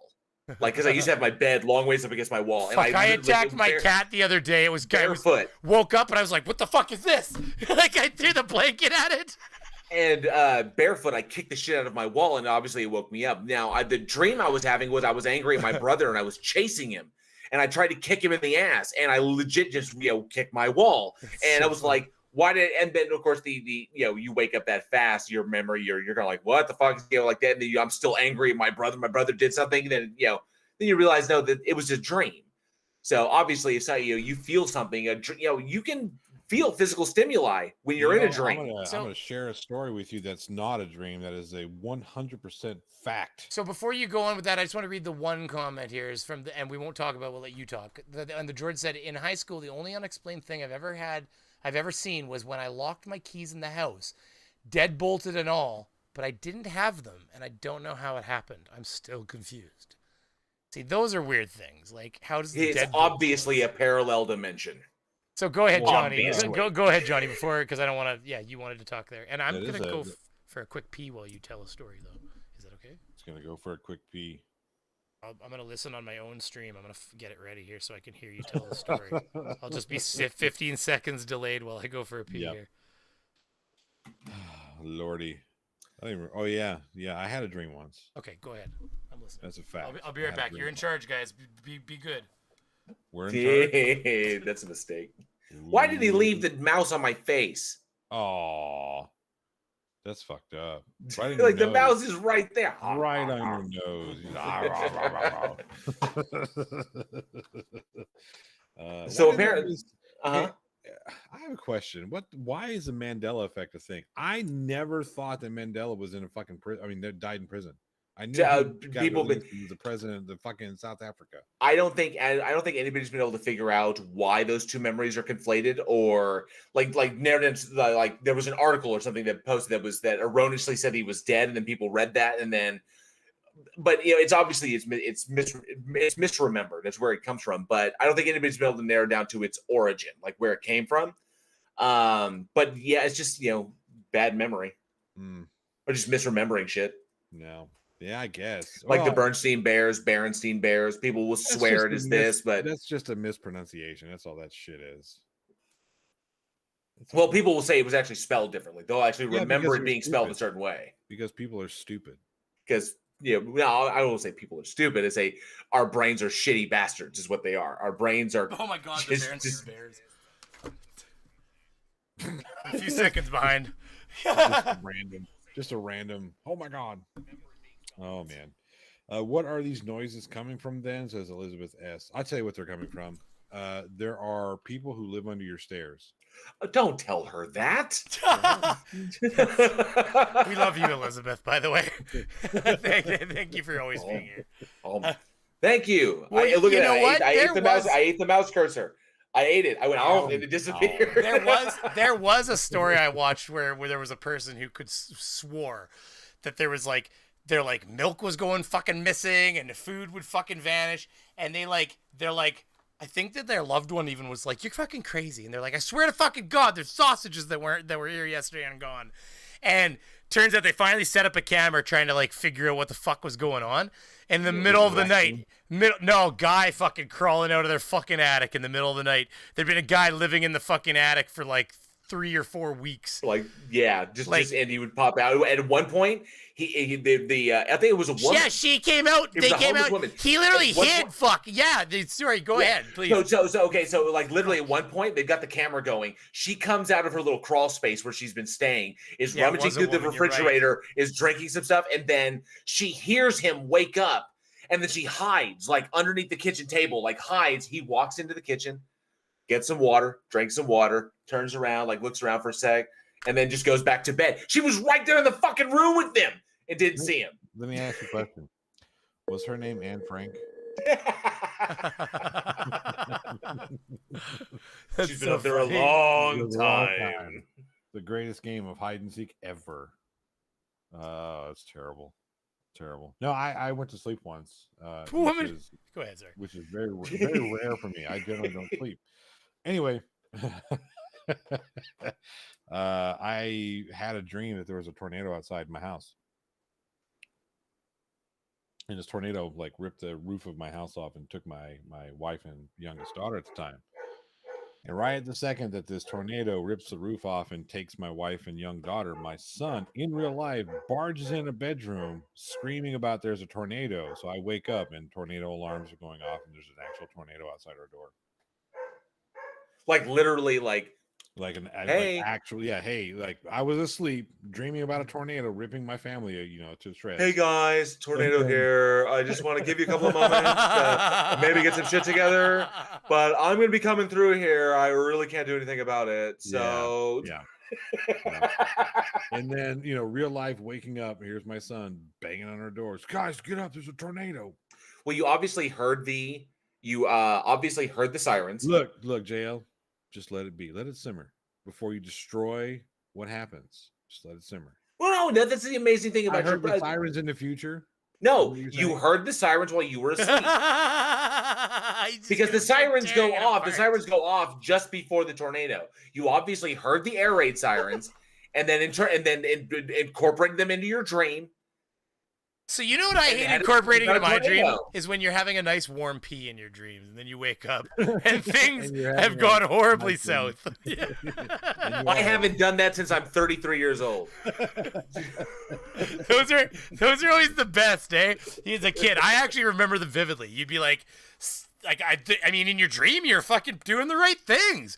You whip out the wiener, you'd pull her out, you'd start peeing, but then everything would get so warm. Wait a minute. Why did you say pull her out? Well, I named mine Felicia. I like to get spicy, I'm just Hey, you don't get to tell my wiener which way it swings. Thank you. You don't get to pick my fucking pronouns. It was a clarifying question. He's got different pronouns. He's like, I get to choose whatever pronouns I want about Mr. Winks. Wait. Is Mr. Winks? It has a split personality, okay? I don't like to talk about it. One side's chafed, okay? It's like Two-Face. It's all red and bubbled. Okay. Oh, you pulled up the video of the chick hiding in the crawl space. Yeah, which it says right here. I love this. It's hold on. I want to see the description here. Please note that no website has been given permission to use this video or write about it. Well, tough luck. It's called fair use. Yeah, it doesn't work that way. We're gonna talk about it. This is so creepy. It is like we're gonna do it fair use proper. Like so, he sets up the camera. Obviously, we'll get the screen going. So he sets up the camera. You ever seen this, Johnny? I have not. So he thought something was wrong. So he sets the camera up. Like food's been missing. Like stuff would disappear, and he was blaming his girlfriend. And I thought that's because it was no website was given permission to use this video right about. I upload this on YouTube on this channel on my own and have never done it. No, anyways, that's just not how it works. But at the same time, this is every bit as real as messed up as it seems. What did you do when you saw the footage? I immediately left my apartment. I called the police. Who is the girl? I have no idea. She didn't say much when the cops came and took her. That's so fun. So, Elizabeth, like I was saying, you have people living under your stairs. So what does it say there? It says, for the record, no tertiary... Okay, wait. I found out the hard way that I had an uninvited guest living in my apartment, sharing my food and drinks and pissing in my sink. That's right, she was peeing in the sink. Yep. Because, of course, that's where the toilet is. Talk about a creepy situation. She flushed the toilet in the middle of the night. She could have woken him up. Well, that's the thing, right? So, of course... Yeah, but rummaging around in the But she would just take little bits and then drink right out of the carton and stuff like that. You know, the most sanitary things. That's so gross. Yeah, some fucking stranger that I think she'd been up there. She'd been up there like 2 weeks. She probably no offense to the what's the word, the homeless Indigent? society. Yeah, I was gonna say the transient populations, but she's probably hepped up pretty good. Like hep seed up pretty. You know what I mean? Like it's unfortunate that she was drinking out of that carton, but what was it she actually climbed down from? It's a storage loft area in the apartment. It has no connection to any outside ventilation or anything of that such. It does go pretty deep back in there, almost all the way to over the stove kitchen area. She had set up a little nook for herself. Oh, fucking God. How did she get in there? I have no idea. The only way she could have gotten in is through the window, as I am on the top floor. And so she climbed up his fucking fire escape one day. 2 hours later. So he's just set this camera up. This is crazy. All right, show the video. It's playing. Oh, it's playing. Is it? Yeah, it's playing. It's here. I'm gonna. Well, it's a fucking video. You just gotta watch for the. You're gonna see a leg on the right. No, I don't think he can see the screen. Oh, why can't you see the screen? I can now. I was watching the feed. You gotta pin. Now. You gotta pin. Yeah, pin my feed. Pin your feed. Yeah, pin your feed. Pin your feed. With that big beard. Wait, do I chew on it? What do I do with that thing when it's in my face? By the way, just while he's sorting this out, anybody out there watching, anybody out there listening, if you have not seen The Man Who Killed Hitler and then the Sasquatch, or then the Bigfoot, The Man Who Killed Hitler and then the Bigfoot, go watch that. Sam Elliott at his finest. It's like a movie or something? That is a movie. Okay. The Man Who Killed Hitler and then the Bigfoot. Okay. It is a badass movie. I mean, this guy's got like 20 million views on this. Good for you. You know? At least if you're going to have somebody drinking out of your fucking carton, you might as well get rich. Get rich. But 20 million views is worth like holy shit coin. I mean, just in ad revenue alone, 20 million views would be $100,000. You're assuming he's monetized. You're not going to monetize that there, Johnny? I'm saying, what if he doesn't have 1,000 subscribers? They immediately do 17.5. Whenever you put a viral hit out, you'll have that 1,000 overnight. And then you'll have your 1,400 viewing hours. I mean, your 4,000 viewing hours. He gets that in the first like few thousand views. So no, I'm telling you, it's like it can be like as much as $10,000 per million views. So 20 million views. I mean, that video he probably made $100,000. You know, good for him. You know, he deserves it. She drank out of his fucking carton. You'll see. Oh wait, we're back. We're not on it. Sorry, my bad here. Peed in the stink. That's a little more. So bad. See, there she is. See? She climbed down out of the little storage area. That's so fucked up. Oh yeah, that's what she would pee in. Sorry, and she'd just go empty it in his sink. That is not my girlfriend. I would hope not. But how quiet would you have to fucking be? Oh my God. Like, look at, she has to pull a stool out to get down. Everything has to be put down quietly. That's so fucking creepy. Here, I'm gonna This is fast where forward horror her a movies little bit. come from. I'm gonna put her on a little faster.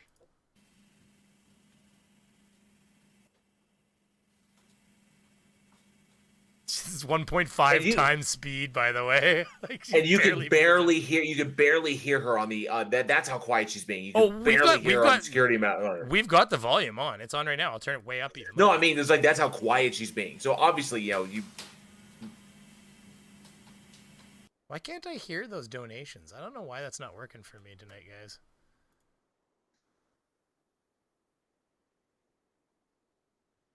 Play for me, alert box. Monitor and output. It's weird. I don't know. Can you guys out there hear the alert box whenever you donate? And by the way, thank you very much for the $2 Xanos cartridge. I like turtles. I like turtles. I like turtles too. I've got 4 turtles. You've got wicked turtle action going on over there, I heard. Yes. Got some wicked turtle action. Like, this is the volume up. Oh, that's him fast forwarding. Pissing into my sink. Oh, so she did straight up just jump on top and you can hear it. Sounds like Sleeping Warrior. In the fridge. Yeah, and there she is drinking the milk. Or I think it's milk. Could be orange juice, but that's milk. Yuck. How fucking quiet. I'm gonna tell you right now, I already would have heard this bitch had come out swinging. That would have been a bad day for her in my house. Well, my dogs would have hurt her. I had 2 German Shepherds. Jingles would have been all over her. I unfortunately don't have a dog anymore, but my dog would have never allowed this. Like, just no way. If you're an invited guest, you'd have been fine. If you're, oh my God, she's watching TV. Look at. Okay, look. see. Okay, so fuck all the being quiet then. Why you watch TV? No, I don't think. No. She's just sitting there. Well, what's all the light? No, look at the light. Look at the light. Oh, maybe that's just lights out the window. No, she's watching fucking TV. Wait, watching TV. You can even see the remote in her hand. Look at watch. No, this is the guy. The person comes out. We told you about this. The person comes out. I'm fast forwarding it a little bit just so we don't end up. Yeah, like look at it. You can see the flashes in the hand. That's an RF. And the reason you can see it is because the camera's in night vision. Look at. Watch, look at. Right here, watch. Okay, well she's sitting there. Yeah, but that's the remote. Hang on a second, let it play. No, and then she goes back to the sink. Yeah, but dude, look at. As soon as she's done with the remote, the TV stops flashing. Watch. Look at. I think you went. Look at. Watch. Yeah. And then it's off. See? No more flashing. That fucking flashes the RF from the remote. I'm telling you, it's because it's in night vision mode. And you can see the RF. Watch. Look at. Watch. Yep. Oh, okay. I see it. Either that or there's a light up button on the fucking remote and you're just watching the buttons light up on the remote. But you can see the flashing in the room. She sits down and watches TV. Look at. Probably sound off. Look at. Eating food, hanging out. And then boom, it's off. She's up. I don't know what she's doing now. Looks like she's getting some ketchup for her wieners. Somebody comes out though, like. Yeah, here it is. Like, watch. So here it goes. She hears him. Here.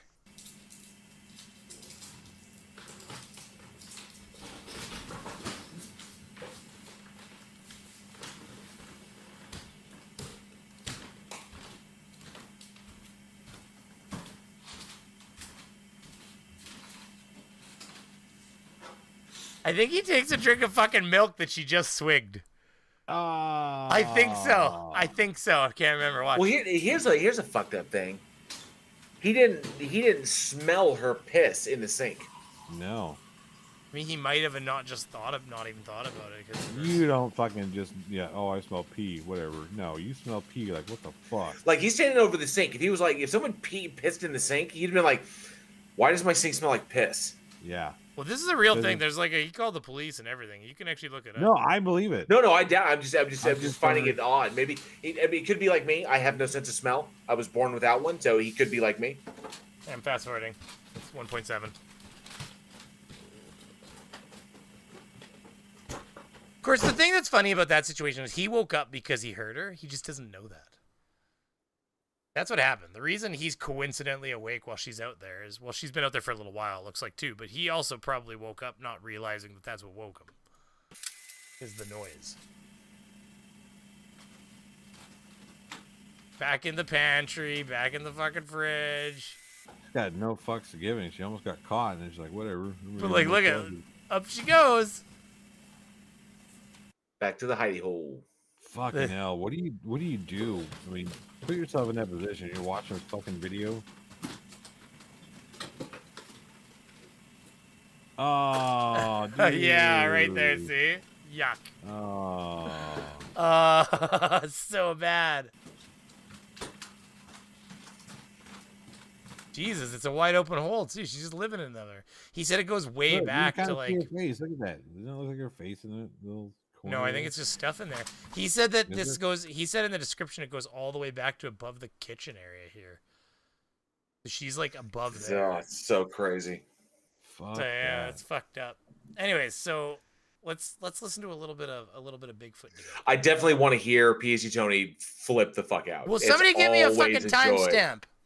My sense of smell is shit too. Oh, I have a terrible sense of smell. My wife's always like, "How can you not smell that?" I'm like, "Chemicals. I work with chemicals all the time." You got smell blind, honey. Can't smell bland, honey.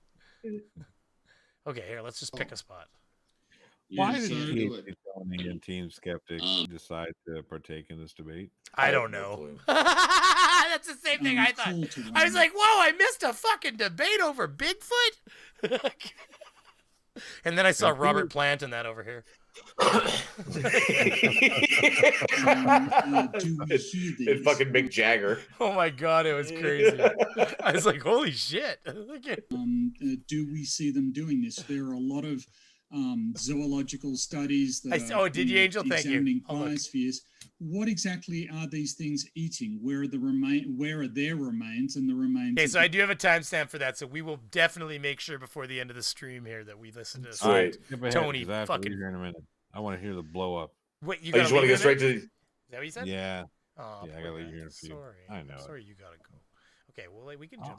We've already been chatting our asses off anyway, so we'll sorry about that. Sorry.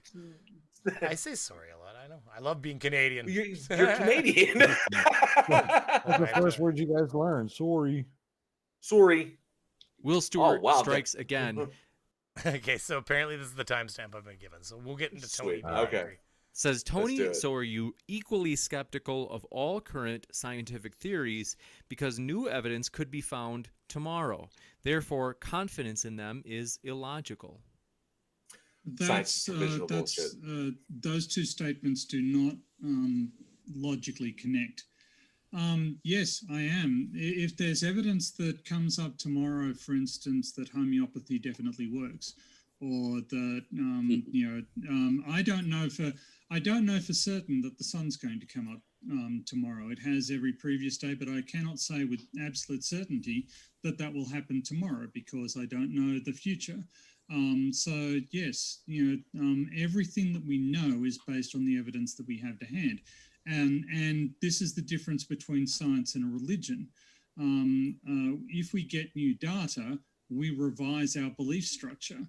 We look at how can this be, and as a result, we will be resistant to new.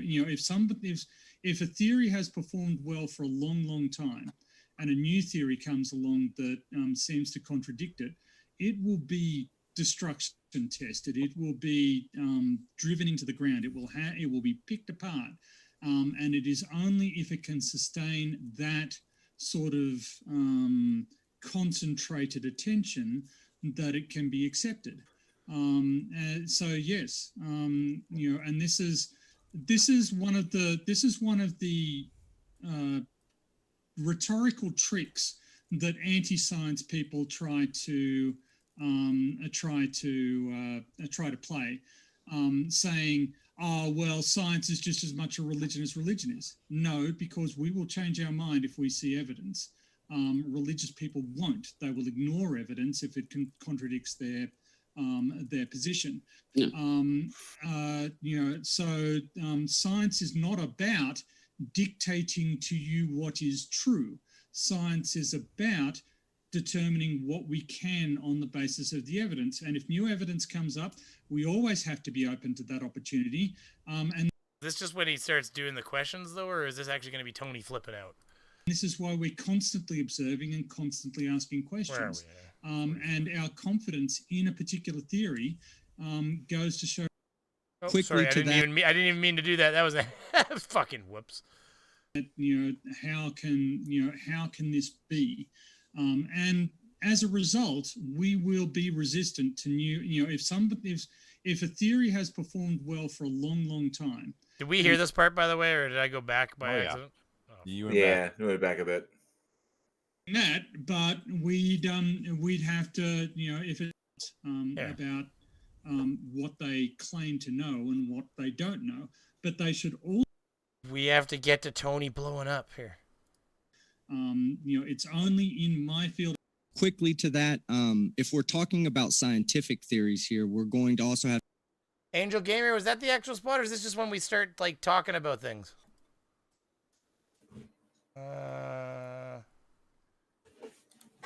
Put it in fast forward, eh? Put it in fast forward, eh? We can fast forward. We can just do this. This is how Team listens to everything. He's like fucking like this.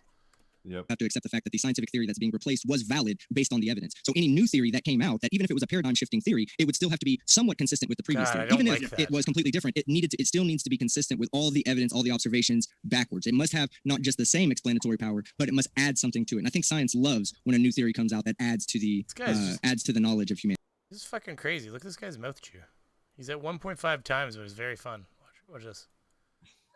Seriously, like it's just like this perfect methodical chew. Watch. Quickly to that, if we're talking about scientific theories here, we're going to also have to accept the fact that the scientific theory that's being replaced was valid based on the evidence. So any new theory that came out, that even if it was a paradigm-shifting theory, it would still have to be somewhat consistent with the previous now theory. That's even all you're if watching. It was completely different. It still needs to be consistent with all the evidence, all the observations backwards. It must have not just the same explanation. He's just shifty-eyeing left to fucking right while he chews.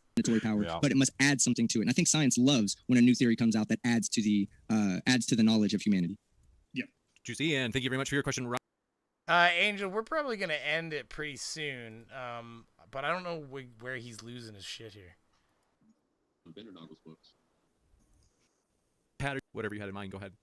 Oh, no, go ahead. Go ahead. You got it. This next question coming in from... Oh, let me just reload this. New one coming in from Best in Show. It says, why would a Bigfoot only be seen alone by himself and not with his family or friends? Wouldn't his family or a lover be nearby? Such a good question. Well, there's sort of a oh, this is amazing. Hold on, I want to hear the answer to this. Consensus of how you should think if you encounter a Bigfoot in the woods, which is to assume there are more. And some of that does come from anecdotal, accounts where somebody encounters one, and then next thing you know that they're being flanked by another. But we don't know. Obviously, again, it comes down to observation, and I'm that guy. I want observations. I want to get better observations. That do they live in troops, or are they more of a kind of a single male, multi family? Was this what is it, abiotic reproduction, or what is it, asexual reproduction? What is it, like he just breaks off a piece of limb, or how is Bigfoot reproducing here? Okay, so I think I pulled it up on another screen, and I'm at 206.23 right now, and apparently, apparently Tony made a so there was a super chat that came through that said Tony claims Gigantopithecus is 10 feet without giving citation. Pat claims this is false, and Tony demands a citation, though he never gave one either. So someone was calling Tony out for doing that. Now Tony is correct. I mean, he knows about that species, and so most likely because he's assuming that it's pretty much common knowledge. If you're interested in this shit, you would know that, which is probably why he didn't give a citation on that. But I want to see if this is where he blows up. Ironically, the Bigfoot world loves this theory and still gobbles it up today. Very misinformed of current thinking of what Giganto was. They're stuck in the 1950s thinking. It was not a true biped. We pretty much know that now. More recent estimates suggest that it was 9 foot tall. it had a female length of 54 centimeters. So if it were to stand up, yeah. I mean, you know, I mean, that's certainly big enough to qualify, but I think that, you know, you're kind of missing the point here that these things are actually quite massive structures, because once you get up there, you know, once you get up to that height, because the cross-sectional, the material strength of your bones, so I can't, yeah, I'm not seeing where Tony loses it. It must be farther back then. Like, this is all super chats back here. Back it up, just like I would have had to back it up if I'd been. And then he had another one where he says, and anthropogenic. By doing this, the difficulty the entire way. Topic, but do. You know, wide variety. Well, I don't know where he's blowing up, guys. They've mastered their environment. You say there would. He looks pissed off right here. Yes, but that in itself does not. Yeah. I don't know, guys. Anybody else got a spot? So, have you ever heard of? Yeah, but six to 8. Guys, you need to eat for that. Oh, it was more of a. They're by people. The very easily without getting. I know the tone. I know that tone. Yeah, he's getting. He's yelling. You can see it. You can see it in his fucking face. He's getting very annoyed. He yelled at me. I was actually off screen. I was just listening, and I heard that tone. I was like, I know that tone. That's Tony angry tone. He's yelled at me in that tone. Bigfoot's abduct jail every mating season. That's how they breed. That's that fucking beard. Getting lost without. I don't know. These two, I think, are making the next Bigfoot together. Look at these two. Fuck these guys. Look at these two burly, real men with this cleaned up city boy here. I'm actually a bit of a country boy. I just live near a city these days. For instance, deciding that trash cans are worth you know, a nibble or two. You know, you're deciding that. Do they? Where's the evidence? Oh, again, that's all. You can hear it too. You're right. I'm just waiting for this thing. Come on. Boom. I mean, dude, if I had a great video of one eating 208. Oh, so she says we're on top of it right now then, because she put 208. I don't understand. 213.19. So we're right on top of it. It is right up here. So we'll get there. Cooler. I show it to you right now. Okay, then you can tell it's the way he's leaning forward and back. It's like he's powering up. Yep. He's powering up his yes, I fucking can. There we go. Fuck. I have a couple more questions we want to try to jump to. This one, Will Stewart says, Tony, I'm sorry, logic isn't partial. You can't use bias against quote-unquote anti-science to dismiss logic. Both could be false tomorrow on new evidence. How is that illogical? I've got to go back to their original question. Okay, so the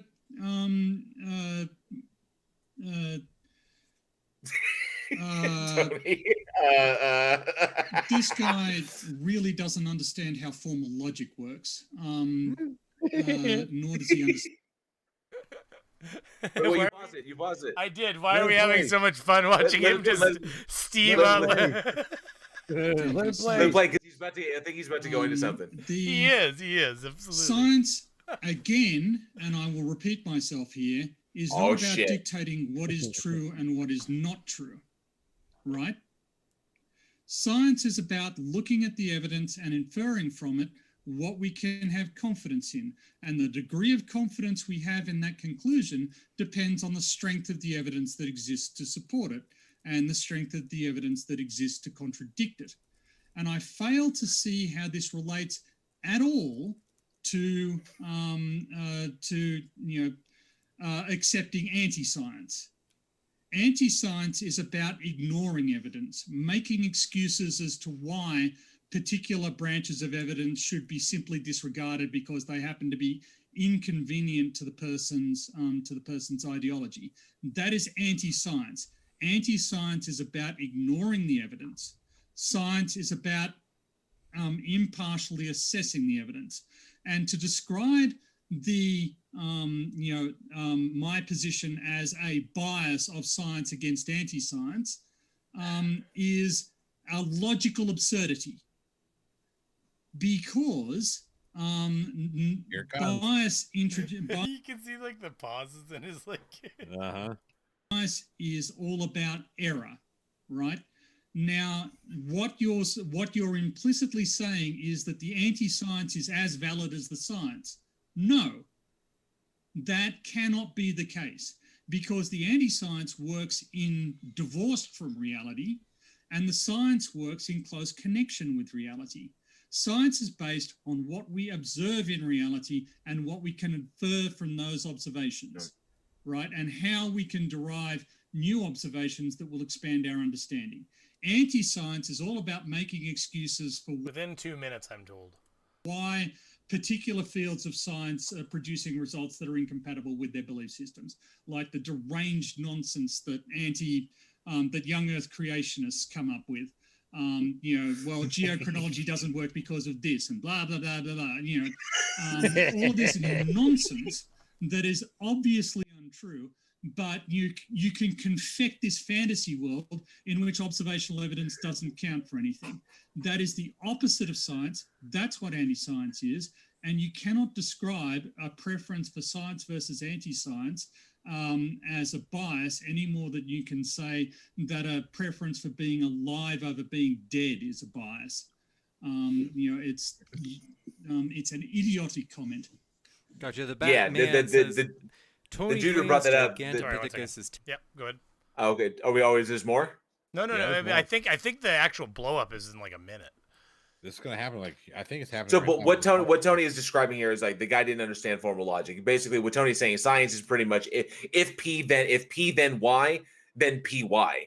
But anti-science is going if P then Y then PX, and that's not the way that fucking works. So yeah, they deduce. Yeah, no, I know exactly what you're talking about, because it's basically like, well, anti-science is essentially using, like, a lot of times it's not even positive assertion. It's like, we don't know this because of this or something like that. Where it's typically begging the question, because you don't agree with the outcome of science. You think it's this outcome, so then you have to go and look at the evidence that supports your outcome. Yeah, which is the problem, because they're basically working. They are the ones. The anti-science guys are the ones, or the anti-science people are the ones who are affirming the antecedent. So that's their problem, and that's why scientists don't care. It's like, fine, go be an idiot, and we'll keep doing the correct thing. More Tony. Arrow keys to skip 5 seconds at a time. Well, we were trying to let him sit up, so we'll let Tony 10 feet without giving citation. Pat claims this is false, and Tony demands a citation. I can do 5 seconds with arrows. Let's see. This may be it. You can do it. 5 seconds. That's cool. Well, I was just. Oh, look at that. So I didn't know you could do that. My actual, and the estimates of its height haven't actually changed that much. I mean, it's down to 9 feet. Thank you, Mike. Particular revision. And again, as Pat has conceded, that is, and as I would concede, that is them standing erect. I'm a child. Every time I hear erect, I giggle. That's me standing erect. Tell my wife all about erect. Be about Pat's statement. That's Gigantopithecus. That's what I tried to say. She didn't agree. She thought it was what was those tiny little ones they found in the cave? That's Gigantopithecus. Remember the little one they found, like a new species? It was like they found the bones in a cave. The little hobbit ones? Yeah, that's what I'm saying. I'll try to say it's Gigantopithecus, and she'd be like, yeah, okay. Dismissal. And if you're going to say that, Skid Scratcher for $2 American. I'm gonna get my beautiful face on here to say hi. Hi, Skid Scratcher. Thank you for the $2. Hi, Mr. Beaver. How's it going? It's going okay. We're gonna crack this baby open on the weekend we're gonna start it on the weekend. But this is gonna be something I want to work on with my kid, because we need something to keep us busy and adventure together on. But when it's done, I do believe it's gonna go back here. I already told him we're not gonna be playing with it. Yeah, don't play with it. Well, You're blind. That's what they used to tell you. Furry palms too, right? You'll grow hair on your palms. Or hairy palms, that's right. I wouldn't know exactly what basis, but we hashed that out, and we got through it. I mean, if you put Vaseline on a hairy palm, that would be pretty smooth. Right. You know it's true. Just think about it. The dynamics, they work. I hope this gets you erect. Oh, $10 American absolutely gets me erect. Don't worry. Thank you very much. I really don't. Can you guys hear that audio? No, you guys can't. I know that. But can the audience hear the audio from Carlton rocking out? Because from what I know, we can't hear it. I know you can. Normally, I would get it. Normally, I get it like into my normal default, and then I just pump it through. But I don't know. Let me know if you guys can hear that out there, or if it's just blank dancing. For James talking about Tony being a bad boy. 241.45. Okay, we'll get there. Here. Again, I will. Thank you very much, Mike. I really appreciate it. It's not an entirely invalid criticism, because that is exactly what happened. And again, I am not an authority on this, but if you're just going to hand wave away something I say, be prepared to back it up. Just like I would have had to back it up if I'd been called on it, and I was. Absolutely. I'm not trying to hand wave anything, brother. Gotcha. Yep. This one coming in from Will Stewart says, "That's Tony's. That's Tony's. I don't believe you." Yeah, because the last one's for Tony. They say, so you can strawman me, but I don't know how logic works. I'm not anti-science. You stated I was. Sorry, I understand you strawmanned me. Oh shit! Get him, Tony. Get a good drink. There we go. Wetting that palate. If I'm. Hey, oh, there it is. Mike Billers. It finally gave him some recognition there. I was like, geez, it should update who the super chatter there. Mike Billers, thank you very much again. If I am failing to engage with your argument, perhaps explain it better. Ooh. And then he had another one where he said, so you can straw one of the... Oh, but this is the part where the video went weird. Like, look at... Because James can't tech. Yeah, like, look at this. It's like... Well, you know what it is. He uses vMix. James texts like some of his guests. What happened is he's using vMix, and when you move a feed on vMix, everything goes weird. He said, no, I am stating that scientific consensus and anti-science are equally invalid. Then you're an idiot. I think this is it here. I think we got. Since they're not really idiots, they're not really looking at anything. We'll just somebody put out there on. sound clip that. Somebody out there sound clip that. We need a PhD Tony soundboard. It's 12:13. Then you're an idiot. Here. Then if I am failing to engage with your argument, perhaps explain it better. And then he had another one where he said, so you can straw one of the... He said, no, I am stating that scientific consensus and anti-science are equally invalid. Then you're an idiot. I think when they talk about scientific consensuses and things of that nature and peer-reviewed journals, the point of that is to assess the methodology by which the evidence was taken and the assess by which means the research group came to their conclusions, to make sure that everything was not, let's say, for instance, someone putting forth an idea that was never tested and saying that it's true. Well, if they tried to push that through a peer review, through the scientific consensus of a field, like people in the anthropological world probably don't have a lot to add to the people in the anthropogenic climate change world. There's probably a lot of differences in the too many differences in the field to make one qualified to peer review another's paper, for instance. But the scientific consensus doesn't come with the idea that we all get together and say, this is what we believe. The scientific consensus is there to validate or invalidate the methodology by which the evidence was attained. And, you can, okay, go pause it real quick, because what was funny, what was humorous about this was that somebody challenged Tony, said, you fucking straw man me. And Tony was like, and everything we just heard came from the non-PhD in the room. Yeah. Okay, from the no side. That was all Team Skeptic. Team Skeptic does not. And then the PhD, so that was very intellectual. He was talking about different fields like that. It was very, very smart. It was very good. Tony's the one with the fucking doctorate, the one who's been to school and done this shit. And his response was, then you're an idiot. And I love the juxtaposition there. Yeah, and it's funny that it's a juxtaposition with a guy who made his internet fame by calling people idiot. Yeah, that is true too. Yeah, there you go. Yep, he did. Anyway, I got to bounce for a bit. Yeah, well, we won't be going too much longer. So, do you want to tell everybody all the wonderful that is your life? I do have wonderful that is my life. It's amazing. It was a rainy. It was a rainy night.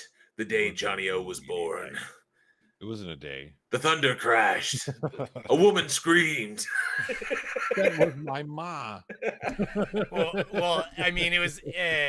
Yeah, well, thank you for coming, Johnny. Me and Jay will finish up and probably get off here anyway, since I don't know if.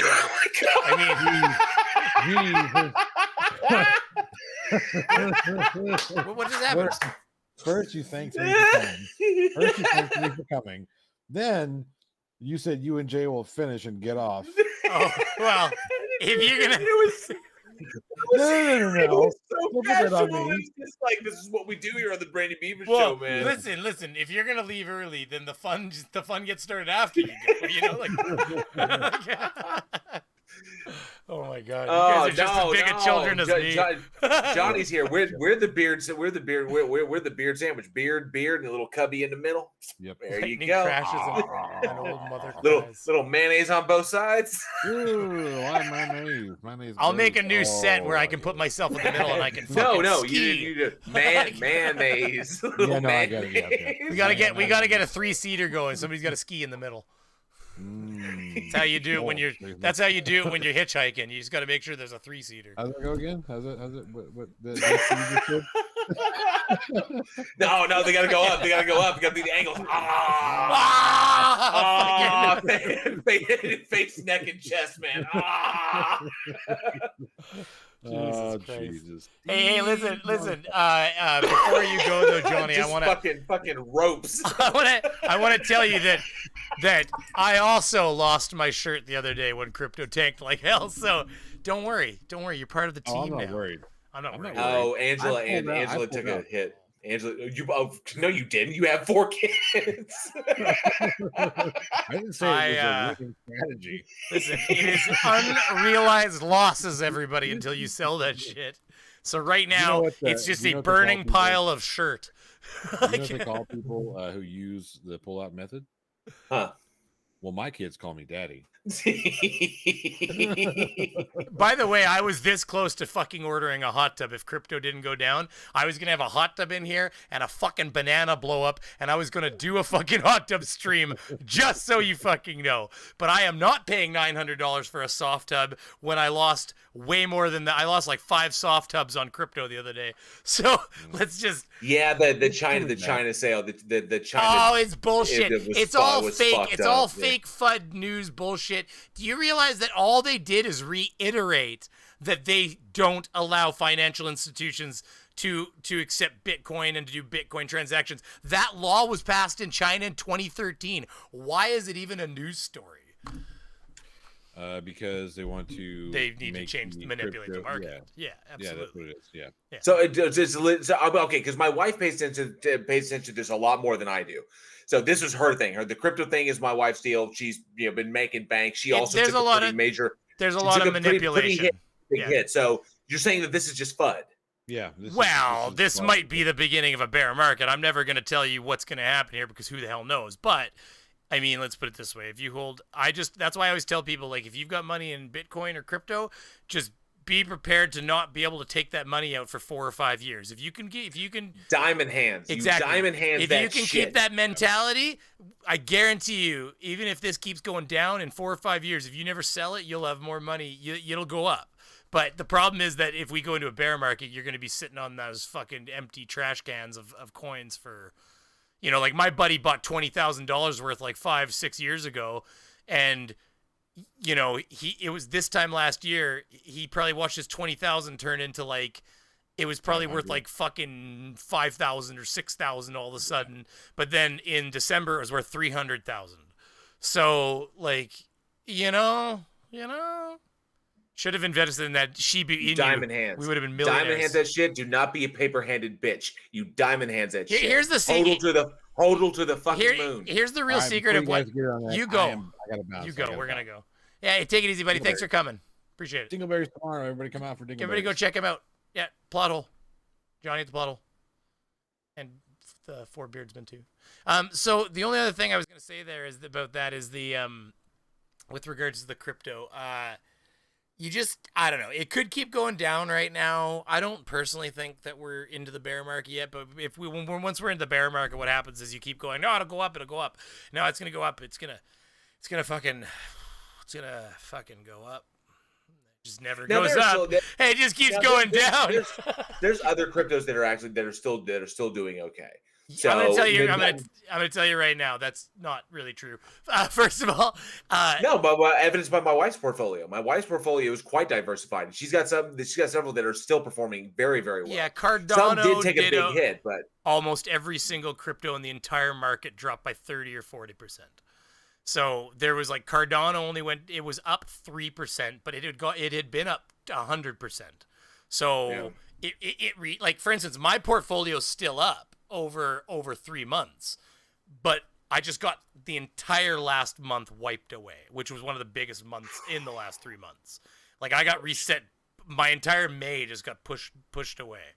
My scale looks like this. It's like my portfolio is like, yes, buck, and just a straight down line all of a sudden, just like Icarus. I got so close, and then the fucking wingtips just burnt. Well, I mean, if it's just fun, that's gonna spread. It'll be spread that it's bullshit, and then the market's gonna rally again.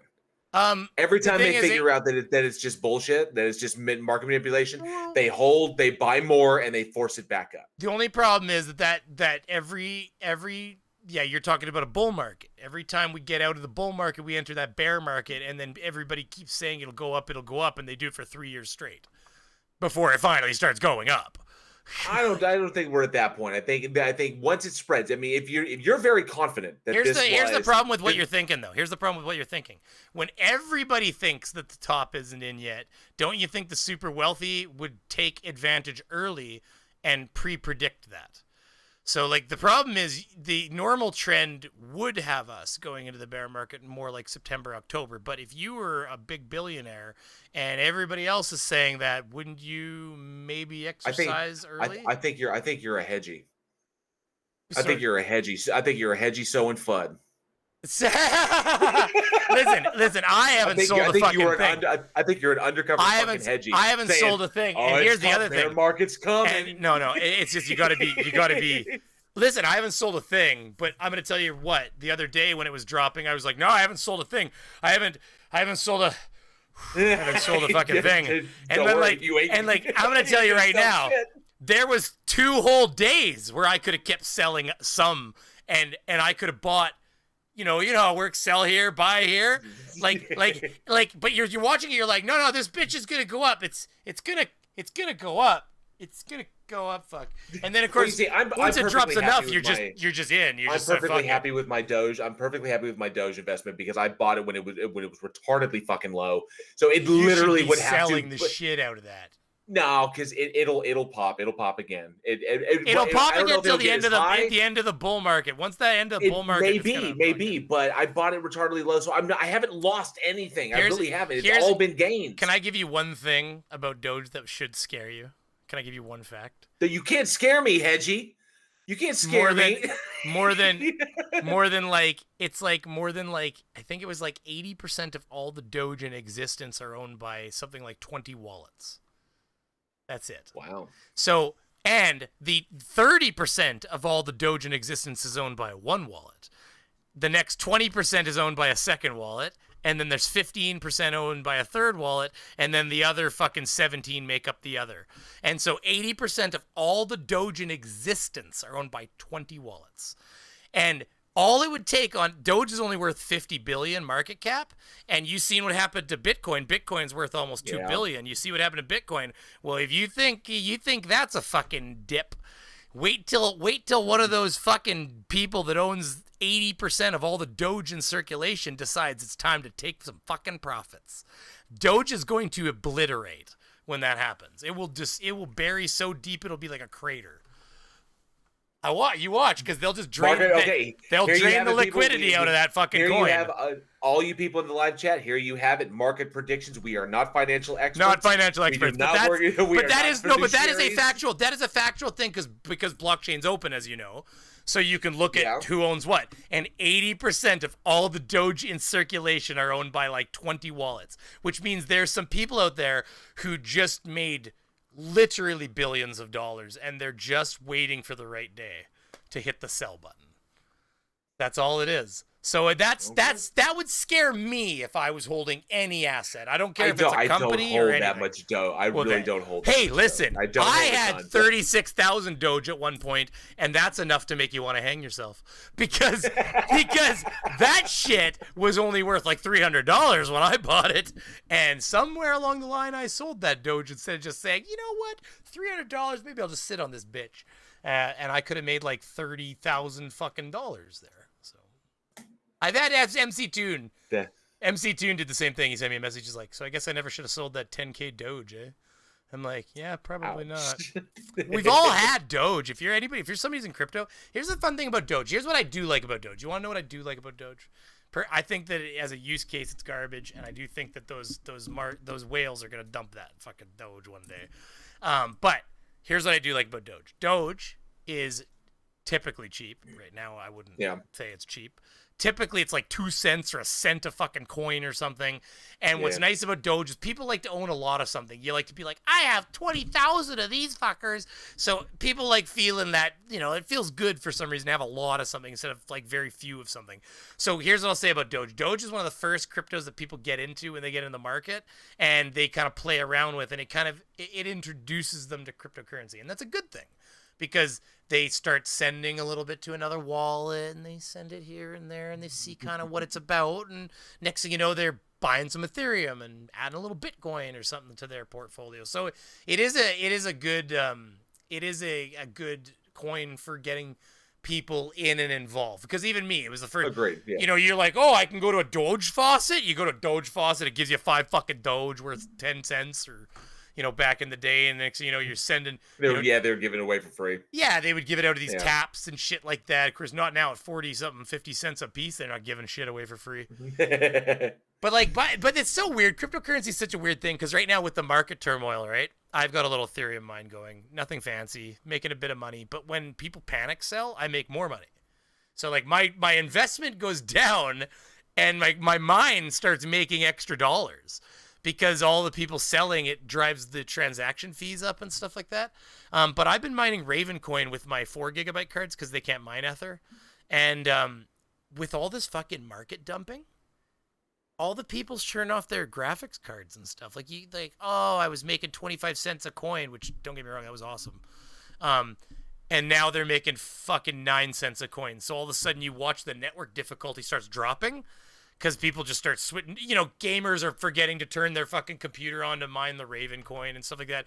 So what's happening, though, is that, so the profitability of the coin has dropped into 1/3 of what it was 2 months ago. But I'm mining it 3 times fucking faster now because everybody left. So yeah, my day-to-day profitability on that coin stayed exactly where it was, because I'm getting 3 payouts a day instead of 1 now. So, because there's less people competing with my graphics cards on the network. So it's such a weird thing. And by the way, when we're talking profit here, people, we're talking like 80 cents American per card per day on those 2 cards. So we're tearing.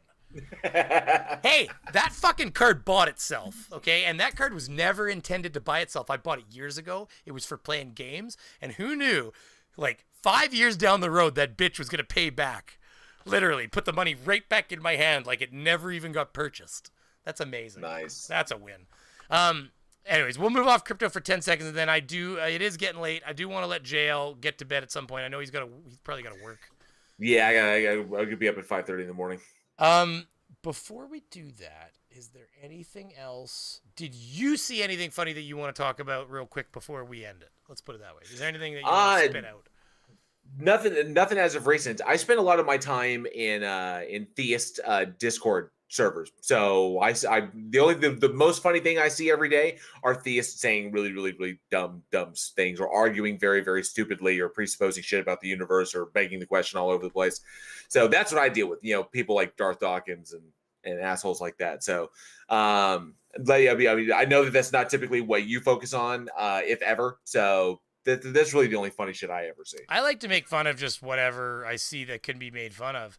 I find some of these channels, by the way, I'll just point this out before like I've been looking at this because of course I've been doing amendment auditors a bit and stuff, and there's this accountability angel. These people are such trash humans. Like, they must not have been loved when they were kids. Like, it's terrifying. Well, they want power. They want power. They want to speak to power, and they want to establish their own power. Yeah, it's just a power grab, because when you were a civil servant, which is essentially what the police are, and then you have the citizenry, and then they want to establish that they have the power over the civil servant, not realizing how much trouble it's going to get them in. Well, and this is actually what's funny, because I've been watching her for a while, and I've thought of doing her a few times, but I haven't gotten around. Like, I just haven't. But like, like, this is her talking about, her being kidnapped, her and her brother being kidnapped. Which kidnapped is what they call being arrested. And like, it's like, you should see, like, this whole thing is LaSalle County Jail, and it's to the point of like, it's like, look at it, like, court day. Like, this is just today. I was watching it live today. Like she was streaming all day. Like, they went to court, and they got like. She won't answer. Yes, I do, Dalton. These people just shut the door on them now because they're so fed up with them. It's been months. Well, hang on a second. That asshole didn't go into court with that shirt on, did he? Oh, of course he did. Okay, because there are judges here in Texas that if you don't show up dressed appropriately, they'll hit you with a contempt charge and throw you in the clink overnight.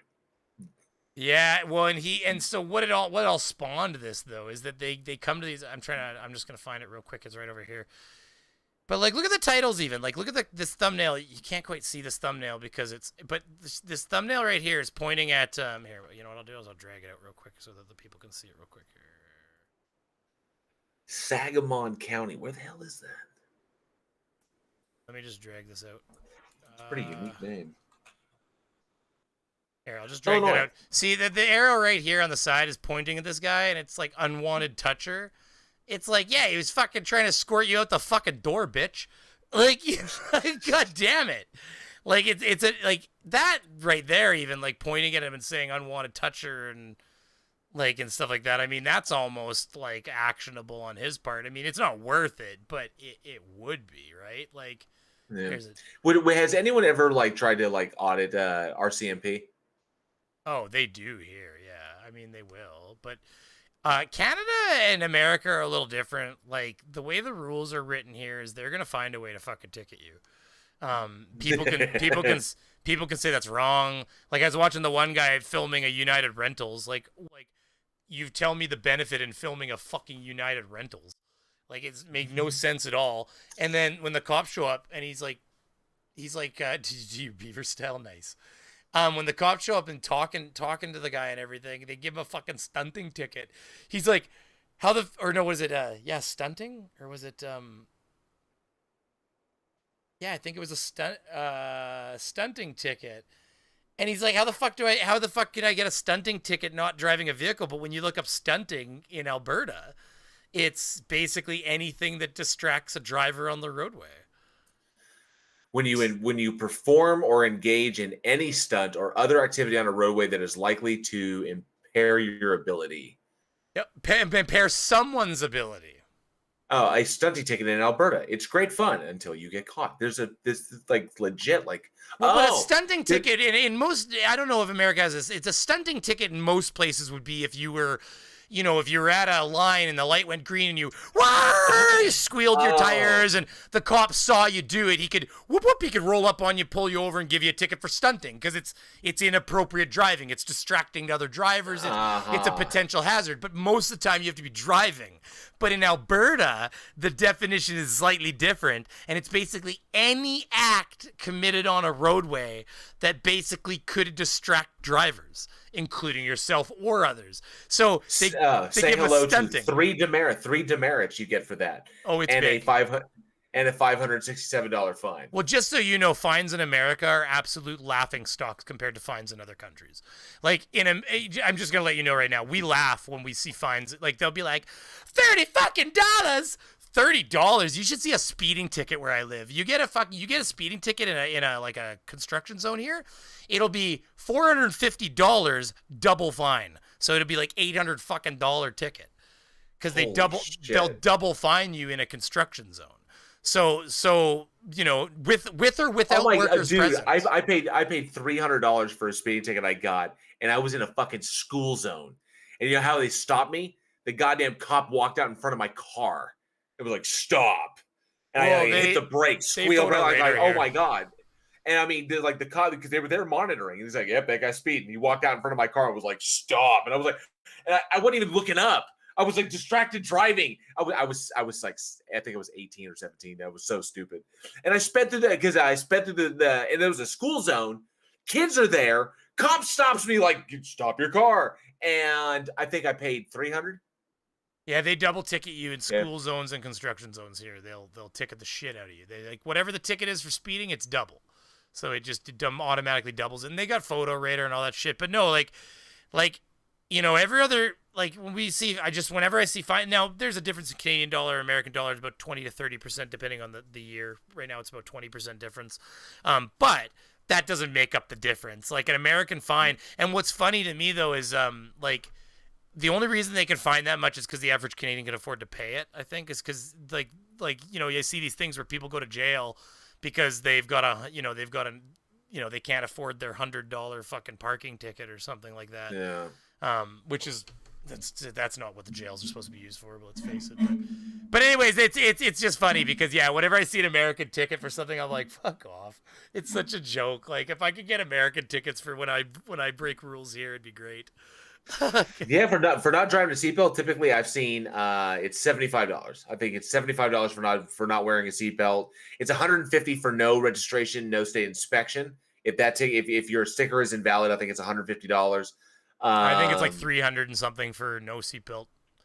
I think here, and I'm pretty sure, depending upon the county. In Collin County, I'm pretty sure it's $100 if you're speeding. It's $100 for the first 10 miles per hour. It's $100 for the first 10 miles per hour over, and then $10 for each additional mile over that. Interesting. Yeah, that is interesting. Here in the province I live in, of course, every province does it different, just like states with their states and stuff. But in the province I live in, if you get any 2 tickets, it doesn't matter what the tickets are. I got a right-hand turn. Like new to the province, I took a right-hand turn where I wasn't supposed to. The cop points at you and points to the side. Megan was my wife now. She was visiting at the time. She's like, "What happened?" I'm like, "Clearly, I wasn't allowed to turn there." Like that's all. That's all. Without seeing the sign, I fucking went by. Obviously, I don't know, but I'm gonna assume that cop was waiting there because everybody turns right there, and I wasn't allowed to. So I got a ticket for that, and then I got a ticket for no seatbelt on an on-ramp. I had just pulled out of a fucking McDonald's that's literally on the Cloverleaf. And you're supposed to put the seatbelt on before you get in the highway. I do get that. So technically I was in the wrong, but I was literally and as I come around, they're fucking on the on-ramp because that's how they catch you, because by the time you see them, they're already looking in your windshield. So then they see you fucking struggling to get your seatbelt on. They fucking pull you over. So I got a ticket. Those 2 tickets like a year apart. I had to pay an extra $500 and go take a weekend safety course. And go do like nice. 2 8-hour fucking days. And it was the craziest thing. You'd have 2 guys, because it's any 2 tickets. It doesn't matter how many you've had, how few you've had. It doesn't matter what your previous driving record is. If you get 2 tickets in a 2-year span, they send you for driver training.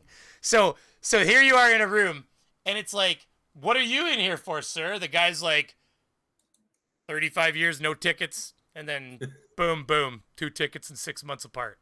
And it's like, fuck, this guy shouldn't be here. Like, this is bullshit. Like, that's the problem with bureaucracy. I do get it a bit. It's like, like me, I've got, I had a WRX turbocharged. I'm like, I've got tickets. Like, every 2 years I get enough. I'm like, it does make you behave a bit. You get 1 ticket, you're like, oh, fuck, the timer's on. Because if you get another one of these fucking bitches in 2 years from now, 2 whole years, and I mean, I shit you not, I've talked to people where it's been it's been like 1 year and 360 days. Like, you know, and the fucking ticket goes in the machine and they go, oh, 2 fucking tickets in 2 years. Here's a fucking, and they send you a letter that basically says, dear person, we're going to take away your license unless you tell us why we shouldn't. And the only way to tell them why you shouldn't is that you go take their fucking course that you have to pay for. And then you tell them you took the course, and they're like, "Oh, congratulations! You're a great person for taking that course. Here's your driving license, Phil. Have fun." Like, you know, because they basically say, like, just so you know, we're thinking of taking your license unless you can tell us why we shouldn't. You know, it's fuck. And then you just got. I remember looking into it. It's like, no, you got no choice. You're gonna go take that course. They're gonna take your license. Fuck. That's how it is. It's like, and that's to me, that's a bit of a monopoly there too. They always use the same fucking company. They send all the people to this goddamn place and funnel them through the door. Like, I'm not saying conspiracies don't exist. I always say to the flat earthers, show me where the money is. If you can find me the money, I'll tell you I probably am halfway to believing you. And that's why when I say they, when I talk about crypto, like they manipulating the market, you know me, I'm not a they person, but with crypto, it's all about money. It is money. So of course there's a they. There's always a they if there's money. Which, hey, $53 million a day, I guess. There's the money. You found it. Anyways, JL, I'll talk all day if you let me. By the way, in your chat, somebody actually posted up a time code of 2:18:38. Okay. For that debate, for the big Tony blowout, and that is because, and I'll preface this, that somebody put up there accusing Tony of another straw man. Scientific consensus didn't make my iPad. Technological development did. The items in it are undeniably true. So someone doubled down on saying Tony straw man them. So 2:18:38. Hopefully we have Ernie come back. Folks, I know the video is scrambled, but once Ernie, I think, comes back, it'll go back to normal. I'll be working on fixing the screen in a moment. But Will Stewart says, again, a straw man. Scientific consensus didn't make my iPad. Technological development did. The items in it are undeniably so wait. Sorry, to me that was funny because the head poked up. Watch. You see like Tony perk up. Watch. Yeah, I see. Watch So this. Will Stewart says, again, a straw man.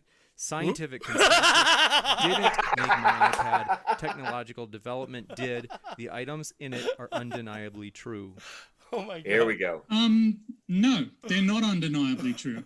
We think we understand how the components of an iPad came together, but at the same time, our understanding of the standard model is complete, and we can reliably manipulate and arrange these components, but we cannot say with full certainty that we are completely right, because at any point, contradictory evidence might emerge. It could be that the laws of physics that we've understood may change at any point. So, and to suggest that the items in your iPad are completely unrelated to the progress of science over the past several hundred years is, again, idiotic. If you don't understand, if you cannot be an honest interlocutor, please desist from bothering me. This guy seems completely intellectually dishonest, with absolutely no validity to what they're saying, and I hope that they're not a subscriber of yours, and I hope never to have to encounter them again. But this is precisely the sort of specious drivel that I was dreading, and you, Mr. Stewart, should be ashamed that your fatuous ramblings have been allowed to infest what was actually a pretty constructive conversation with two Bigfoot proponents. And I don't agree with Ernie and Pat, but they were honest. They have been honest and courteous and entirely reasonable the entire way through. And you haven't. With that, we are going to wrap up and want to say, folks. Nice. And then apparently right here, I do have one more timestamp of just him. Somebody told me exactly when he was getting in trouble. Oh, I was way up there. I've lost it. Anyways, we could look at that another time. I do apologize to anybody who thought they were coming in here to actually watch us talk about fucking Bigfoot debate, because Like that's like the fleeting topic. And besides, I was really having a great time talking to JL, and I think that you guys were all having a fun time listening to us just chat about shit. So of course, I mean, really, how serious was this debate? I mean, I think you watched it a bit, JL, baby, and it was. Yeah. I mean, it was mostly, let's face it, was mostly PhD Tony and Team Skeptics saying it would be great if you could show us evidence, and they were going, but Bigfoot's so big and you could never shoot it with a gun and stuff. I'll tell you this: it's a good thing though that Pat and I think Ernie or whoever it was, or the other individual, Bert and Ernie? No, but I don't know. But Pat and the other individual, it's good that they're out there hunting. They may never find something, but they're actually doing science. They're out there looking for evidence. They're looking for footprints. They're looking for hair. They're looking for stool samples. They're trying to track it down. So White Snake fucking tribute band. White Snake tribute fucking band. That's so good. The comments in this are amazing. This one. Nice. Oh, who is it? Pat and who? It's Pat and Ernie. Kind of look like two members of White Snake. That's like oh man. Pat and Ernie are Bill and Ted doing a 40th year reunion of the cast. And then it's like, and then this one's the one I already read where it's Team and Tony versus Richard Stallman and Mick Jagger. Just fucking awesome. Oh, great show. Oh, thank you, Rachel O'Donnell. I appreciate it. And I appreciate the support from you. Elizabeth, that's good to see you. JL, Brainy Beaver, at JL Warren, had a great time. Thanks for chatting. You both are awesome. No, I appreciate everybody coming. Here, I'm going to put JL back on the screen here so we can talk to JL and just say him off. So, JL, love you, Beav. Oh, $5, but 4:30 comes awfully early. Yes, it does. Well, we're leaving now, to be honest with you, because JL also has to get up very early. I didn't actually catch it. If anybody can hear that, not you again, JL. If they can hear that, I'm gonna have to watch my stream back, see if that could. That's supposed to be making some noise. I don't know why it isn't, but anyways, whatever. Thank you very much, Holy Smalls. I got it right that time. Love you, B. But 4:30 comes off early. I read that twice now, so you got twice the love. There you go. JL, just the four beardsmen of the apocalypse. What's coming up next for you? All right, so Sundays we got Four Bears with Apocalypse. You can join us, all four of us, if Irish Demon deigns to show his face, because he's getting so big, he's too big for us. But every Sunday around 7:30 a.m., you can check us out there, 7:30 a.m. Central Time. On Wednesdays, we have our live show for Week in Horror, my horror podcast. I need to come over this way. Week in Horror. I know a lot of you are familiar with that, but that's Wednesday, 7 p.m. every week on the Week in Horror YouTube channel. So you can check us out there. It's a live show. We do our live podcast and then we release it audio the following Sunday. And then, of course, I have my own personal channel that I'm trying to develop and build. You may have caught some of my shorts that I do called Shop Thoughts, where I'm at work and I kind of stop and put something out there. I'm currently working on several videos, but I'm also in the process of moving. I am moving north. I'm moving to a new state, and it is extraordinarily stressful. So I may not get a new video. I'll keep doing shorts, absolutely. And I am going to kind of document the moving process as I start breaking this all down in order to go up north. But I hope you'll follow me along with that. I'm at 880 subscribers or 879 subscribers. I'm closing in on 1,000 slowly but surely. I want to earn every single one of y'all. So I hope that you go over there, take a look. Somebody put that. One of the mods put his link in the description for me, please. Appreciate it. And I hope you guys enjoy it. I hope you guys get a laugh out of it. I try to be as funny as I try to be informative. In the chat, I do the description. Keep going, Jail. I apologize. And of course, if you guys like we do horror movies, I have a Discord server. So a Discord server, Week in Horror. If you like watching horror movies on the weekends, I do themed kind of triple features and double features on the weekend. So feel free to join us over there. And you can find all the links for all of that on my personal channel or on my Week in Horror Discord, Week in Horror channel. All the links are all over the place. So you'll find them there. Sweet. But anyway, thank you, Brainy Beaver, for having me on. This was badass. This is a lot of fun. Get to talk about this. And thank you to the live chat, to every single one of you that came out and spent time with us. Love to every single one of you. Be safe, be excellent to each other. And I will see you next time. And thank you for coming. I really enjoyed chatting. And I know we didn't get to, like I said, we didn't get to too much of the Bigfoot topic, but I just enjoyed talking to you. It's always nice to talk to fascinating individuals that have different life experiences, you know, and that's kind of, I like talking. So here we are. And then, Irish Demons Reloaded channel's already doing really good. Good for that asshole. Yeah. Like, how does the fucking guy starts a second channel and just grows it again? Like, fuck right off, really? He's getting a little big for his britches. You know, he doesn't want, he's like, oh, I'm tired. I can't show up for Sunday mornings. You guys go ahead and take it. It's like, thanks. Yeah, we'll do that. I mean, he's got to have a kid so he can slow down a little bit, that son of a bitch. No, I'm just kidding. Because it's hard to keep up with all these fucking assholes without kids. Because it's just, I'm just joking, obviously. I think it's fantastic that he's doing what he's doing. The work he does is amazing, and I'm loving his Lost Irishman deal. I cannot wait till he can start getting out of the country and really going to see new stuff. It's going to be a blast. I'm rooting for him all the best, and it'll be neat. Hopefully I'll be able to follow more goddamn content. It's gonna be fun when all of us. It'll be fun when all of us get out to Ireland. That's gonna be cool as shit. When the four beardsmen unite and we go up to Ireland and visit him, and it's gonna be a blast. Yeah, that sounds like fun. And when COVID ends, I'm getting my ouchie Fauci on Tuesday, actually. Nice. There you go. My first ouchie Fauci is on Tuesday. Pfizer or Moderna? I'm not sure which. I got told one of the two. So go with the Moderna. I've heard just fewer side effects. I think it's your arm will hurt, but is that actually a true thing? Less side effects from the Moderna than the Pfizer? My wife got the Moderna, and I don't think there's much difference between the Moderna and the Pfizer. I think they're mRNAs. I don't think there's much difference. But hey, let's face it, slightly different cocktail. Yeah, that's true. Cool. Everybody's body's gonna treat them differently too. Though that's the other thing too. One person's gonna get a little sick. The other person's not gonna feel it at all. The other person's gonna be wiped out for a week. Yeah. Nate Brody apparently was out. His own text, or his own tweet, I don't know much more than that, but he apparently was wiped right out for like a week. Oof. So, suck. I think African Americans in general actually haven't been statistically doing as well with the coronavirus either for some reason. I don't know if there's some physiology involved there or whatever. So you never know if maybe that had something to do with the vaccine doing a little bit more wipeout on them too. Right? So. Anyways, I will start talking about things again if I don't stop myself now. To everybody out there, I am actually legit working on an outro. But in the meanwhile, I am giving you guys all much appreciation that you deserve. Way down in the corner down there. I keep trying to point like that way, and my finger doesn't work that way. It's over here. It's down there. Down there. Members and patrons.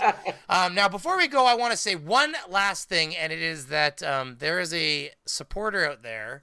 You guys will remember seeing him a fair amount. Hail Satan, who is not in the chats tonight. And I kind of want to say that I hope that he's all right, if he's listening or anybody knows that. And the only reason I say that is that, without getting too specific, I've been talking to him a lot in the background, and he's been having some health problems as of late. And I'm a little bit concerned about him right now because, he was talking to me every single day. And a week ago, he stopped talking all of a sudden. And I know he's been having health problems. So I'm a little bit concerned about my friend right now, and it's been bugging me a little bit. And so does he live alone? Can you do a welfare check? He's unhealthy enough that he's been having a caregiver lately. So okay, gotcha. But the caregiver also being a supporter, I've sent a message to her as well, and she also hasn't gotten back to me. So I'm concerned, but you never know. Maybe they're both coronavirus quarantined or something without their cell phones or something. Like, I just, who knows? But all I know is that, the person, I'm sure you guys recognize the name from the chats. He's been having a bit of health problems and, involving unmitigated seizures. And then suddenly he just stopped talking to me. So I am concerned about this person. If you're praying individuals, please put a prayer out for Hail Satan. And I assure you the name is far more satirical than his actual being. That whole name of Hail Satan. I think it's more of a fun thing for him. It's got a bit of a dark sense of humor, which a lot of us do have. So, but yeah, I hope that he is all right, and I hope that nothing horrible has happened, and that I hope my friend is back on Discord soon. But until then, I just want everybody to put out some good thoughts, because obviously health is all we have in this world, and we only have each other and all that kind of love. In fact, he says you've been working on an outro for 2 years. I have been. Well, no. Fuck you, Factard, because I had a banging outro. I had the bangingest outro ever. It was that dun dun dun dun dun dun dun. It was rocking, but then that song started getting copyright struck in the fall, or was it like October? All I know is I started getting the odd copyright strike or copyright claim, and then they just started waving through copyright claim, because the copyright-free song I had used was not free anymore. And so whatever company owned it was systematically starting to claim every single stream I had. So I had to just completely annex that outro, and that's the only reason it hasn't been around since. So, no. I had a working outro. I was forced to delete it, basically, in like October or November, and I had, in fact, he knows I love him. But yeah, no, that is the truth. That's the truth. I had a banging outro, and I've been upset that I had to get rid of it. And those outros don't make themselves. I have to like set it up so that I can put all the names in the right spot, and it's not free time. So anyway, I definitely want to tell a feel better to Hail Satan as well. I hope everything's turned out okay. All of my best. And to answer a quick question for me that Charlie Welch put out in the chat, yes, tomorrow in the Week in Horror Discord server, we will be watching Army of the Dead, the new Zack Snyder zombie film. We will be watching it together. I'm setting that up. So come and join us if you want to come in. We're gonna, you can talk in the theater chat. It's gonna be a lot of fun. So tomorrow at 6 p.m. Central. And that was on the channel or the Discord, you said? That's in my Discord server because Facebook put the kibosh on watch parties, which fucking sucks. So even if you paid for them, they just cut them out entirely. So now we do them on Discord. You gotta appreciate from their standpoint. They don't get on Triller and H3'd. Because that's some bullshit. But I buy all this. It's all my stuff. I own it, so I can watch it on Discord, and my friends in my private server can come and join. So there you go. I personally think that's how it should work. But yeah. Anyways, okay. Well, we're gonna get off at this point now because otherwise we'll just keep talking because I just will allow that to happen. And JL does need to go to sleep so he can get up and work tomorrow. I get to sleep in a little bit because my wife is awesome and I'm self-employed, but I do have work to do tomorrow as well, and I am a tired boy as well. But listen, JL, thank you one last time for coming by. I really appreciate it. Yeah, I'd love to have you back again soon. My absolute pleasure. Okay. Brainy, thank you so much. Yeah, thank you very much. So, stinger outro, nice and quick and dirty. JL, stick around for 10 seconds. I'll say goodbye to you properly, but here's the outro for everybody else. Bye, everybody. Thank you for coming. Thank you for the super chats. Love you all. Bye-bye.